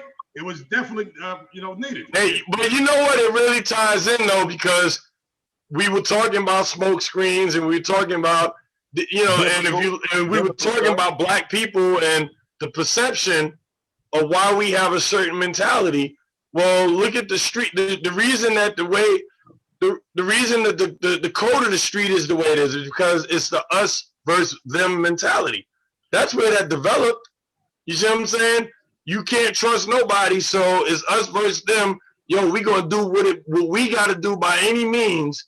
And if one of us get caught, don't snitch on the team. You know what I mean? Like, and that's where that came from. I don't think that code would exist if everybody had opportunities and had the right books in front of them and was getting money, right? White people in suburbia, like in the community where I'm at right now, there ain't no snitch rule here. White people, their families is getting money. You know what I'm saying? That it is what it is. The opportunities is there. You know, white people, they go outside and take a couple stencils and just throw something on the side of a vehicle. You got a business, right? You can't do that. One caveat, Mark. One thing I noticed, if you really from that type of environment and you live that life, right? And if you really a gangster, okay? Now remember the gangsters back in the day. The one thing that differentiated them from the gangsters that are present day, organization, right? That's why Tekashi 6ix9ine and the 9 Trey Bloods, they didn't really work because there was no organization. If exactly. Nobody wants to go to war, nobody wants to fight, right? There was respect at least, right? In place. If you're from those environments, you're not really trying to get yourself involved in a whole bunch of riffraff. But it seems nowadays, it's a little different with the gangsters, people that claim to be gangsters, right? That's all I'm saying. It's social media. Look, we already talked about this. A lot of the topics we're going to talk about is all going to keep tying back to this. It's all about exposure and marketing, right? Back in those days, everybody wasn't trying to be seen. If you was really getting money, everybody we know, the real gangsters, underneath the radar, you never saw them. The guys that was getting the big money, you never saw them, right? But that's how it's supposed to be. You're right. But now everybody's like on social media, the bandana's on, they throwing it on. You even got guys in the military, in the barracks, on social media, like dancing in their room and stuff like that and just breaking OPSEC. And it's crazy stuff that we would never even have thought to do. You know what I'm saying? Like, it's just crazy. Like, these phones, it done changed so much. That's why, look at the TikTok situation and this thing and that thing. These phones and the apps and the social media, it's crazy right now. Information is moving around so fast that we can't even keep up with it. Hey, A-Rod, you got anything to say? Yeah, man, I know a lot more about hip hop now than I did an hour ago. You're welcome. Hey, same here too. You're welcome. So, but I got a question though, and I'm asking you this as a dumb white guy in the room, okay? Second dumb white guy. Hey, you Cuban. How long? How long? Well, how long is it useful to perpetuate a cultural atmosphere of thug life, WAP, tap that while it's on the floor, drop it while it's hot, and notice the whiteness and everything that I'm saying. All right, and I get it, but hey, man, I was out there and I partied and I listen to the shit all the time and I understand the origin of hip hop and where it came from and everything in the streets and all. But where does that go? Because now that has become mainstream life. So where it came from, a culture of some people that were repressed and that lived in the ghetto life, and that they were, and all that other stuff, and they fought amongst each other, and they fought the white man, and all of that comes up to now to where it's different. It's not the same. It's not. Is that self-perpetuating, or is it moving forward? I'll tell you this: if you think about it, it actually dissipates, right? If you think about it, look at any real successful rapper, even the Chicago guys like Dirk and them. If you look at their first videos, it was the YouTube videos with everybody with the guns bouncing around, talking smack to the ops and all that. And now look at the new video that Dirk just put out, private jet, the woman serving him sushi. The thing is that the reason why it's so real is because they're telling you at that time in their life what they're really experiencing, and they're letting you know. And that rebellion is just like a teenager, and this is whether it's white, black, or anything. When the teenagers are experiencing freedom, or that change is happening, and they want freedom, they're going to lash out. They're going to rebel against authority and different things like that. You got people that are coming up in environments that are so harsh that they're like, yo, who really cares about us? And then if they don't care about us, why should we care about their rules? So what happens is that, that's what creates the, hey, you know what? I'm going to get this money.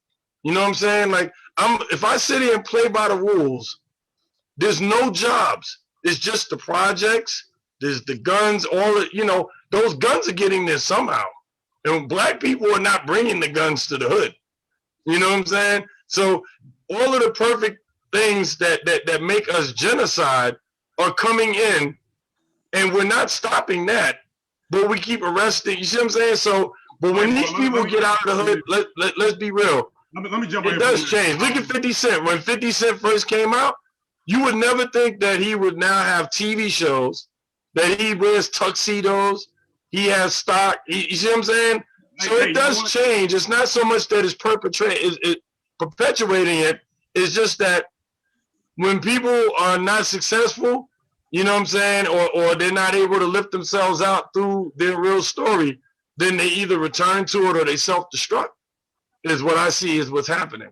And these young people, they don't have anything to look forward to right now. Our presidents say that they're doing so much for us, but I don't know. Are they? You know what I'm saying? I mean, because the schools that have the lowest pass rates on tests, are they remodeling those schools? Are they building better gyms so that these kids, why is the parks? If we go to New York, are these parks being updated? You see what I'm saying? Like, so that these kids can go play. Places like the PAL that we grew up with, Bush, the Police Athletic League, and these things, all of those things have disappeared, right? What happened to them? But you know what I'm saying? I think that the thing that's not getting mentioned here is that the thing that I always had when I was growing up in Mendez, you might as a Latino, you might agree with this. I always had that voice in my head, that guy next to me, or that uncle or that cousin or that whoever that started that business, that put those letters on the side of the truck, like you said, and that went out and did their thing. And dude, I went to high school with the son of a guy that started a company opening ditches. That company is now called Mass Tech.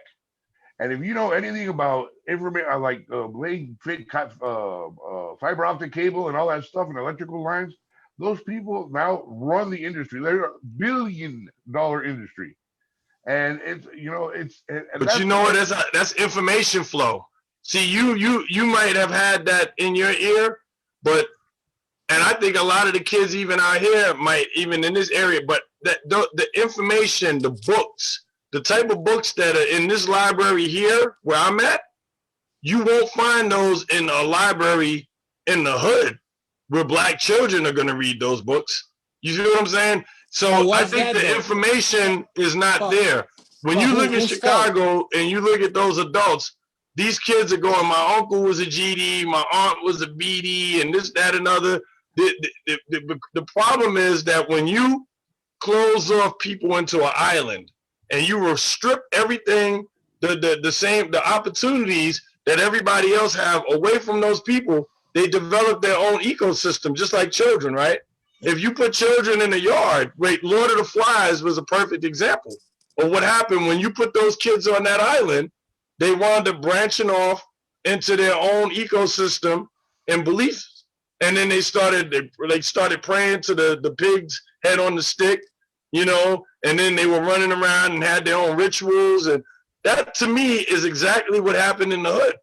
You had these people that were closed off, and the opportunities, like, this be realistic. If we look at population wise versus job opportunity wise, retail, and they're supposed to put $2,000 a month for a studio apartment, right? It's not adding up. You know, to answer your question, Rod, at what point do we draw the line when it comes to, you know, this WAP, right? And this drop it like it's hot. You know, back in the day, there was a song by my favorite rap group by the name of The Crossover by EPMD, right? First rap group I ever listened to. My grandfather bought me the cassette. And it was speaking to the fact that, you know, they're not going to sell out for the money. They're not going to, you know, compromise their values, right? And talk about topics like WAP and drop it like it's hot for $1, right? But nowadays, you got people who are willing to do that because it's profitable, right? And you got people that are willing to pay you to do that, you know, because it's profitable. So a group like X-Clan is so interesting. I used to laugh at this group called X-Clan. Mark, you remember X-Clan? Yeah. They never sold records. You know why they never sold records? Think about it. Look, Jadakiss is one of the best MCs. Let me just get that, make sure we clear. MC, not rapper. In the game, said it in the song Why, right? He says the realest, most authentic, most intelligent raps, but you don't sell records. Talib Kweli. Jadakiss is saying, Talib Kweli, Common, all of those guys, they don't sell records. Right. You know what I'm saying? Then you got a guy like Nas, right? The best lyricist out there, right? And you know why he never sold records? Because it wasn't, like Jay-Z even said it, Reasonable Doubt, it's a classic album, but he wanted to change the formula because he didn't sell the records he wanted to sell. So when he came back with In My Lifetime Volume 1, that's when he came with the more commercial style. Biggie did the same thing. They were trying to sell records, so they tried to bridge the gap. Next thing you know, there was like the more pop tunes, you know what I'm saying? So that's the thing right there. Is like, it's like people are looking at it like this. Jay-Z got a song that's called "I Got That Ignorant You Like," right? And he starts saying expletives and cursing, right? And that's what people want to hear. They want to hear the ignorant. Yeah, people listen. You know what? If the life expectancy of a rapper is one album or 3 to 5 years, right? If I only got one shot, maybe two, if I get, because they say that sophomore album usually that's it, and you know what I mean. I'm gonna do whatever it takes. If I'm 20 years old and I know that this is, all I gotta do is take my shirt off, get a couple tattoos, and my family is good. And then after that, I can go middle finger in the air. I'm gonna do that too. That's what these 20-year-olds, they don't care. They're like, because this is the thing. If they don't do that and they try to keep it real so that they can be able to be in our conversation here tonight, so that they will be accepted by us, and they flop, what happens then? They got to go back to that hood, and their shot is over. You can't come back from that. MC Hammer was living proof of that, right? Remember when he was too legit, and they said he was like, everybody was making fun of him because he wasn't hard. So then he turned around and came with the pumps and the bump, you know, he was sitting there. People right? Him, but they give him his props, and that was a man of faith too. Right, but listen, Michael Jackson did the same thing, right? Everybody said Michael Jackson is soft, you know, like he danced like a little kid, and you know. So then he came with "I'm bad," like that was his appeal. He was trying to appeal to the black community, so he did the video in the train station with the graffiti and everything, and everybody like laughed at him even then. Right? He turned to white. Even Prince said it. Prince was like, "Oh, you know," because actually that song, Prince was supposed to be on that song with Michael Jackson, but because it was so hard, Prince actually did, turned it down at the last minute. That was supposed to be a duet. That was supposed to be them together. But you see, the black community and our community is so like the street and trying to appeal to our toughness and our pain, right? Sometimes it's taken even our greatest icons and turned them upside down. Because Michael Jackson was doing fine. He didn't have to do that bad album. He didn't have to go all them buckles and all of that. And everybody was like, yo, he fake now. He trying to be tough, And I never saw it like that. I just thought he was an artist. You know what I mean? But, people said he was, like he was confused. But we seen it happen so many times, right? No, you got it.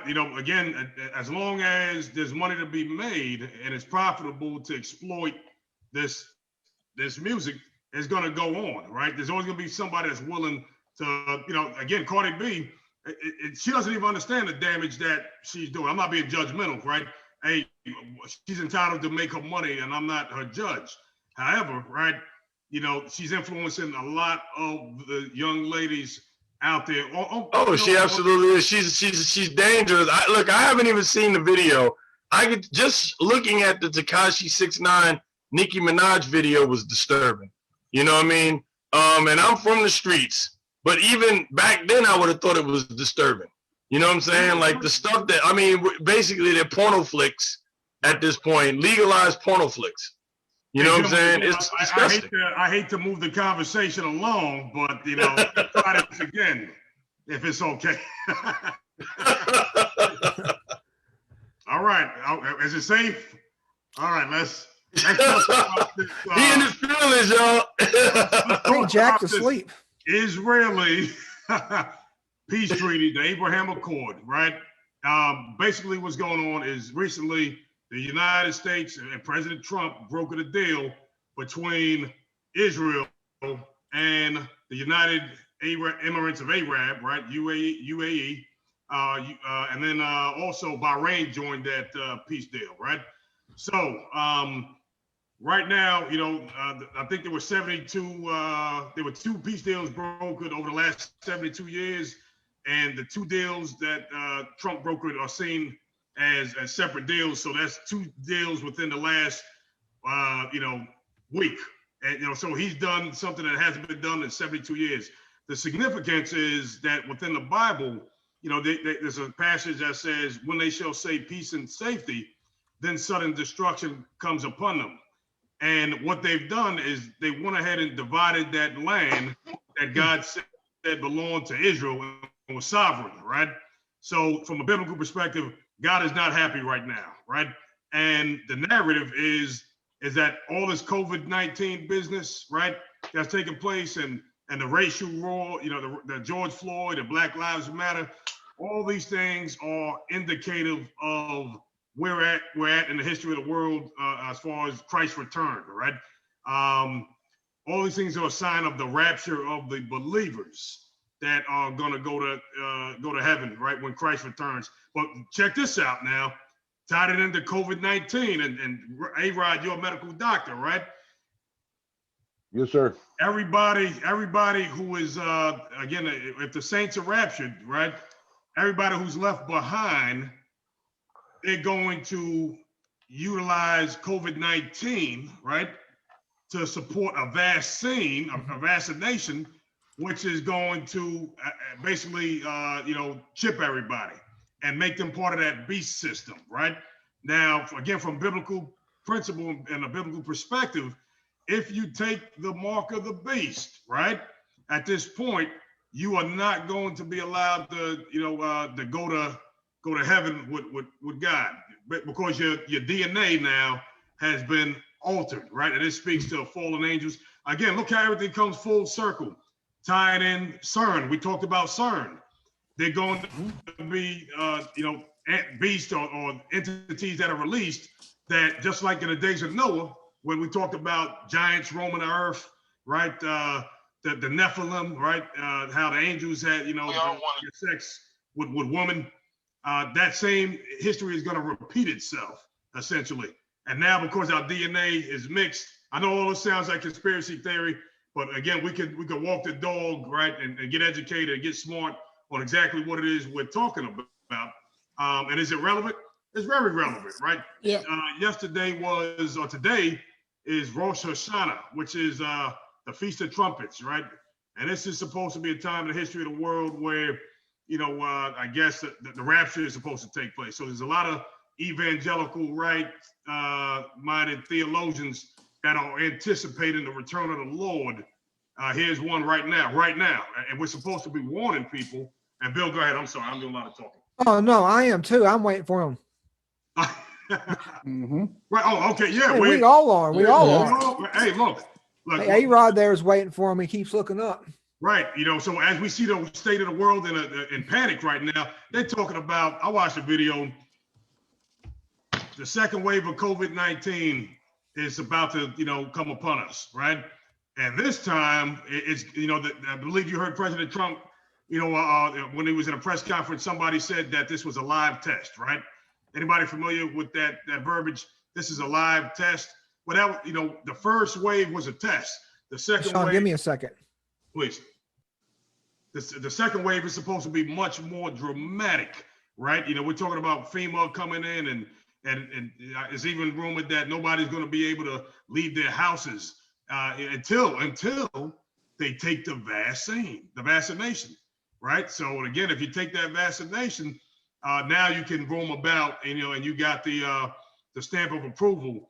But again, God says if you take the mark of the beast, you're no longer going to be allowed to go to heaven, because it's basically bowing down to the system, right? But the good thing is, again, if you're in the faith, if you're a Christian, if you put your faith in Jesus Christ and the fact that he died for our sins, God says that, again, you will be raptured, right? If you're not raptured and you're left behind because you weren't ready to be raptured, right? And there's two trains of thought. One train of thought says that if you, have faith and you're not trying to earn your way to heaven, now, again, because the just shall live by faith, you got the righteousness of Christ on you, right? The faith of, the righteousness of Christ has been imparted to you because you genuinely believe in your heart and have confessed with your mouth that the Lord Jesus Christ is, who he claims to be, right? Now you're seen as justified before God. And when the rapture occurs, you'll be part of those individuals who go to heaven and don't have to live out the tribulation, which is going to test everybody who's left behind. Again, if you fail the test, you don't make it to heaven, right? And there's going to be horrific things that take place on the earth, right? So again, if God says, my people are destroyed for lack of knowledge, right? So all the things I'm talking about right now are intended to educate the saints, to inform the saints, to warn the saints of these things. So when they happen, we at least, have a reference point and a baseline. We don't want that vaccine, right? I open up the floor right now. Let me say one more thing. There's an Old Testament principle, right, in Leviticus, where God talks about the fact that there's an Old Testament principle, is a law that says whatever's harvested after that harvest takes place, whatever's left behind is referred to as gleanings, right? Gleanings. And we're not supposed to touch that. We're supposed to leave those corners of the harvest field behind for the poor, for the destitute, for the strangers of the land, right? So that is a principle that is pointing to the harvesting of the saints that is taking place, right? And when Christ takes his crop, when he takes the harvest, right? Whoever's left behind, again, the principle is that individuals have a legal right to whatever left behind. So whoever's left behind, and I believe the verbiage goes along these lines. With reference to a devoted thing, whoever's left behind, even though they claim to be Christian, right? This is the second train of thought. If you claim to be Christian and you're left behind, because you claim to be a Christian, you're viewed as having been devoted to God, right, in the past. and there's an Old Testament principle that says anything that was formerly devoted to God cannot be redeemed, whether it be human or animal, unless it's put to death. So those believers that were, devoted to God because they were Christians, right? The only way that they can be redeemed and make it to heaven is if they become martyrs and they deny the mark of the beast, right? So I said a lot. And again, that peace treaty is a sign within the Bible that sudden destruction is coming. When they shall say peace and safety, then sudden destruction comes upon them. Israel's trusting in mankind as opposed to the God of Abraham, Isaac, and Jacob. And God has something to say about that. And, so that's, again, tied into everything that we experience right now. I talked about COVID. I talked about, the Israel peace treaty, the significance. Black Lives Matter. Again, to me, I look at this as, again, the awakening of the Hebrews, right? We're coming into our rightful positions as far as the nation of Israel is concerned, realizing that it's not the Zionists who are Israel in that land. It's actually, a different people. God says, I know you afflict those who are afflicted, yet they are rich. And I know those who call themselves Jews, but are of the synagogue of Satan. So it's a lot going on. God still has a relationship with national Israel, a covenant that he is going to fulfill. And it's been said that the coming tribulation is to turn Israel back to God, right? So everybody, from a national perspective, those that claim to be Israel, is to turn their hearts to God. Because right now, as a nation, Israel does not recognize Christ as the Messiah. They don't recognize him as the Messiah. And that supposedly is God's people, right? And again, what's interesting is when you look at Revelation, we were just watching a theologian by the name of, help me out, Bill, Andy Woods. Andy Woods, right? He really laid it out as far as, how it's interesting. Israel disappears from the verbiage within the Bible once the church is raptured, right? So it's just confirming again what we're talking about. And wake up, gentlemen. Yeah, I was gonna say we've been on too long. Ain't Jack's asleep? You think so? You think so? You think he's asleep? Oh, he's gone. He's out for the count. Yeah, gone. But please, anybody, if you feel inclined, speak to the Israel peace treaty. It doesn't have to be from a biblical perspective. As you see things, what's the significance? I mean, is it just happening, or is there a reason why it's happening right now? Well, I don't think it's happenstance. I think all these things happen for a reason. I listen to what you talk about, your story, A-Rod's story, Mindy's story, Mark's story. Scripture says that in the end of times, they're going to call good evil. And I hear Mark and you talking about, y'all do great things, yet it's called evil. It's called bad. They don't want nothing to do with it. Now, I don't believe in systemic whatever, but I tell you, these things here, they are part of a system. You go back to Herbert Walker Bush's New World Order speech there in 1990. He called for a new world order. One of the first speeches he gave, he wanted a softer, gentler America. You guys were talking about how the hood is soft now. And I got younger generations of white folks who they don't want anything better. They want it soft. They are soft. They wouldn't know what to do if they were hit in the mouth. They talk a good game. But my point is, we are starting to see the buildup of something much more than just happenstance. Thank God it's saying, look, and I don't want to put a date on anything at all. We talk about the United Nations Project 2030. If there is a 7-year tribulation period, and there's a lot of prophetic people, biblical theologians and so forth, who say there is a 7-year tribulation, that United Nations, if it is set up within 2030, that would put it right at about, you say, what, 2023, 2024, when there's a new president that's taking place after Trump. Trump ushers in a peace, then we've got sudden destruction. 3.5 years they're supposed to go along with it.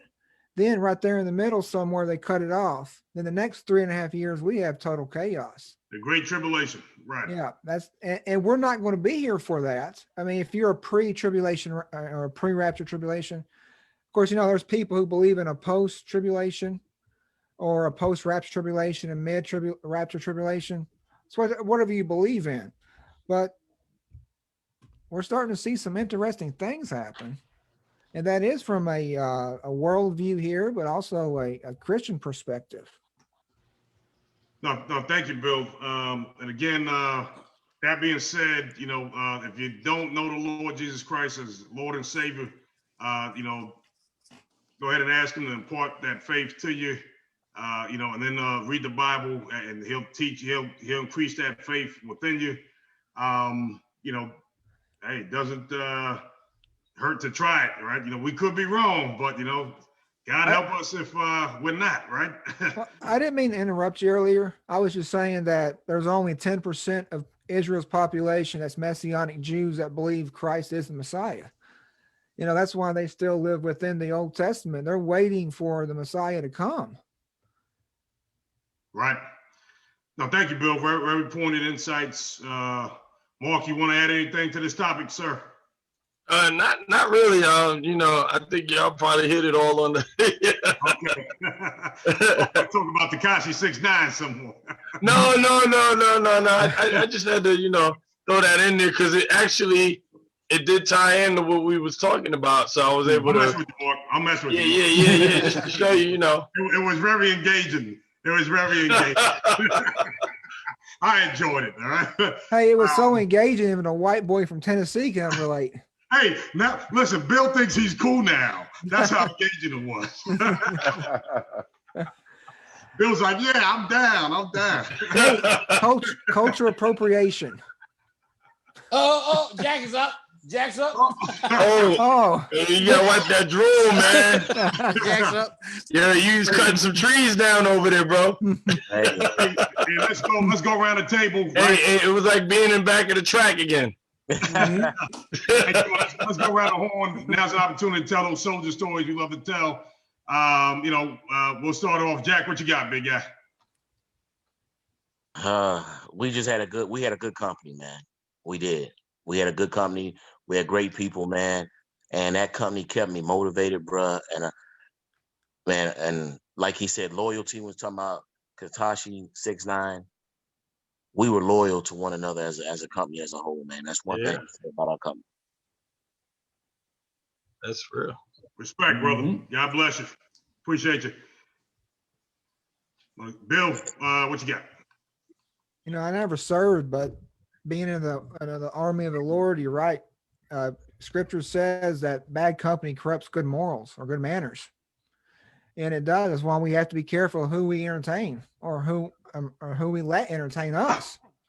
And, I'm not much into the hip hop world. I don't like a lot of secular music. I listen to a lot of it, but I don't like a lot of it. And it has nothing to do with the culture. It has everything to do with the messages that they're putting out there.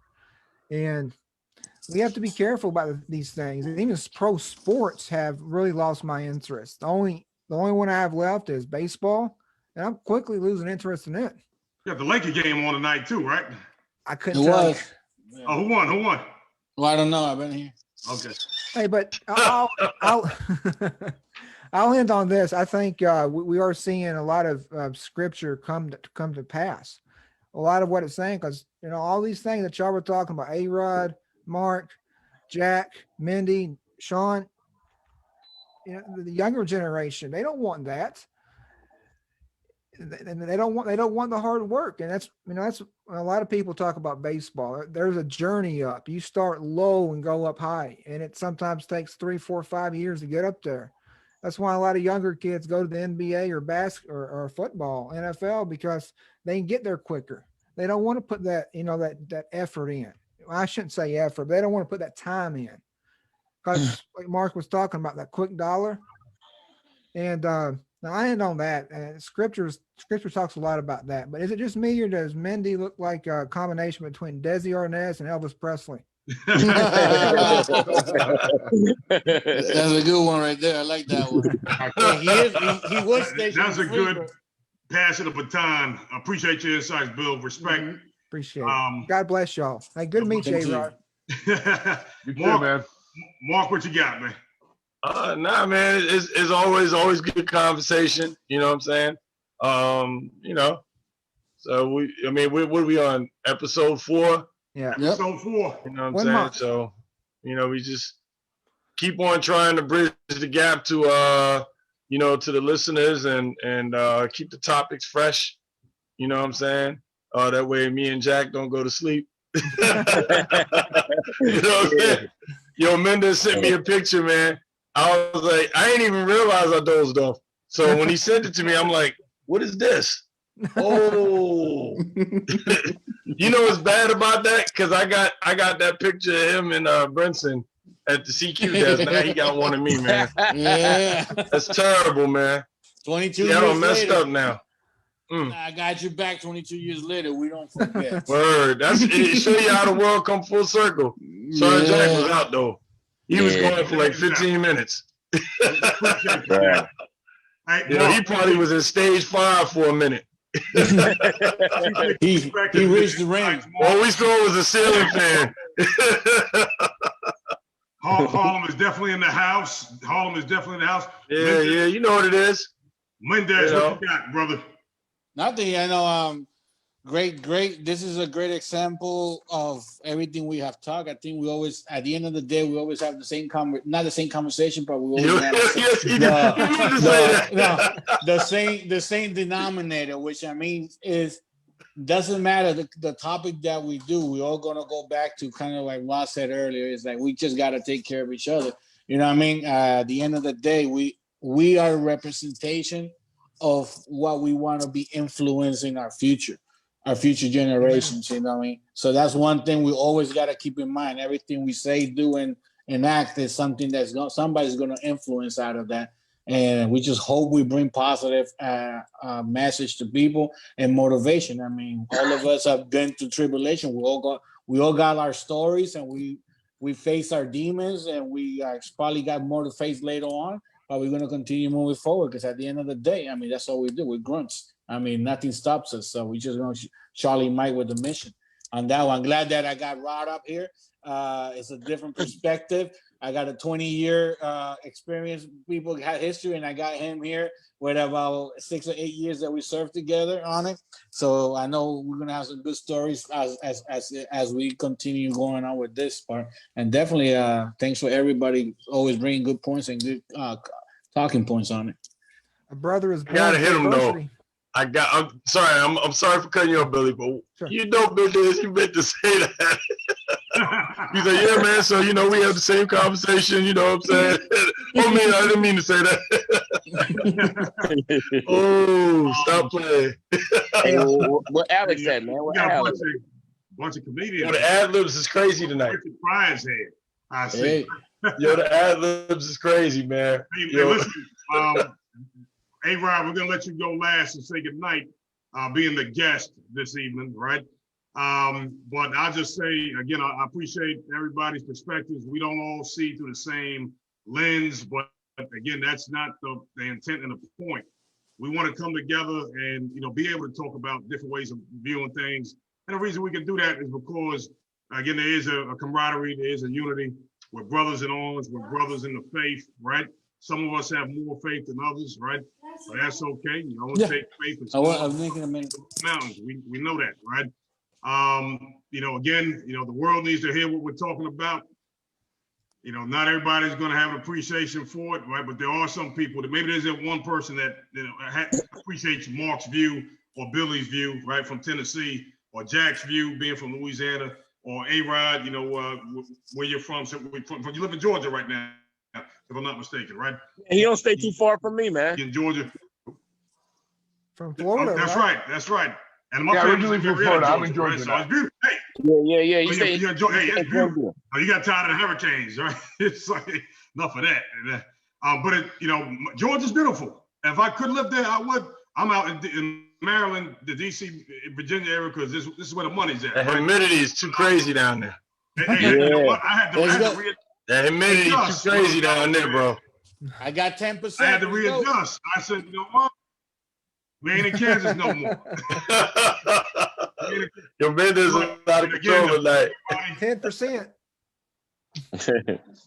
Yo, translation, he's saying you talking too much. Go. Next slide. Yo, he trying to do it in a polite way. Hey, hold on. I know you ain't thought about talking to me. You trying to come through the back door with it. You talking about Tekashi 6ix9ine for 45 minutes. We gonna call Bush the pastor from now on. He good now, Pastor Bush. You talk about Tekashi 6ix9ine for 45 minutes, sir. Hey, look, man. Nah. We was all in on that, man. Hey, Rob. Hey, check it out real quick. Hey, no, I got something for you. Hey, go ahead, Rod. Go ahead. No, you go ahead. No, it's your turn. That's all. Gentlemen, we got gentlemen. I just want to say this, man. I thoroughly enjoyed this. I hope to with your guys' permission, to become a regular part of this. This is amazing. And I just got to tell you, when you do things with the right intentions and when you follow the right path, you follow the light, and you do what God has in plan for you, you get to meet some amazing people. And tonight was one of those nights. So I really appreciate it. Thanks very much. And it was awesome to be on here. Hey, come back. We're gonna have. It sounds like Ron, you're gonna be part of what we do, right? Oh, he's already in. I just got one question. But so you're in the medical field right now.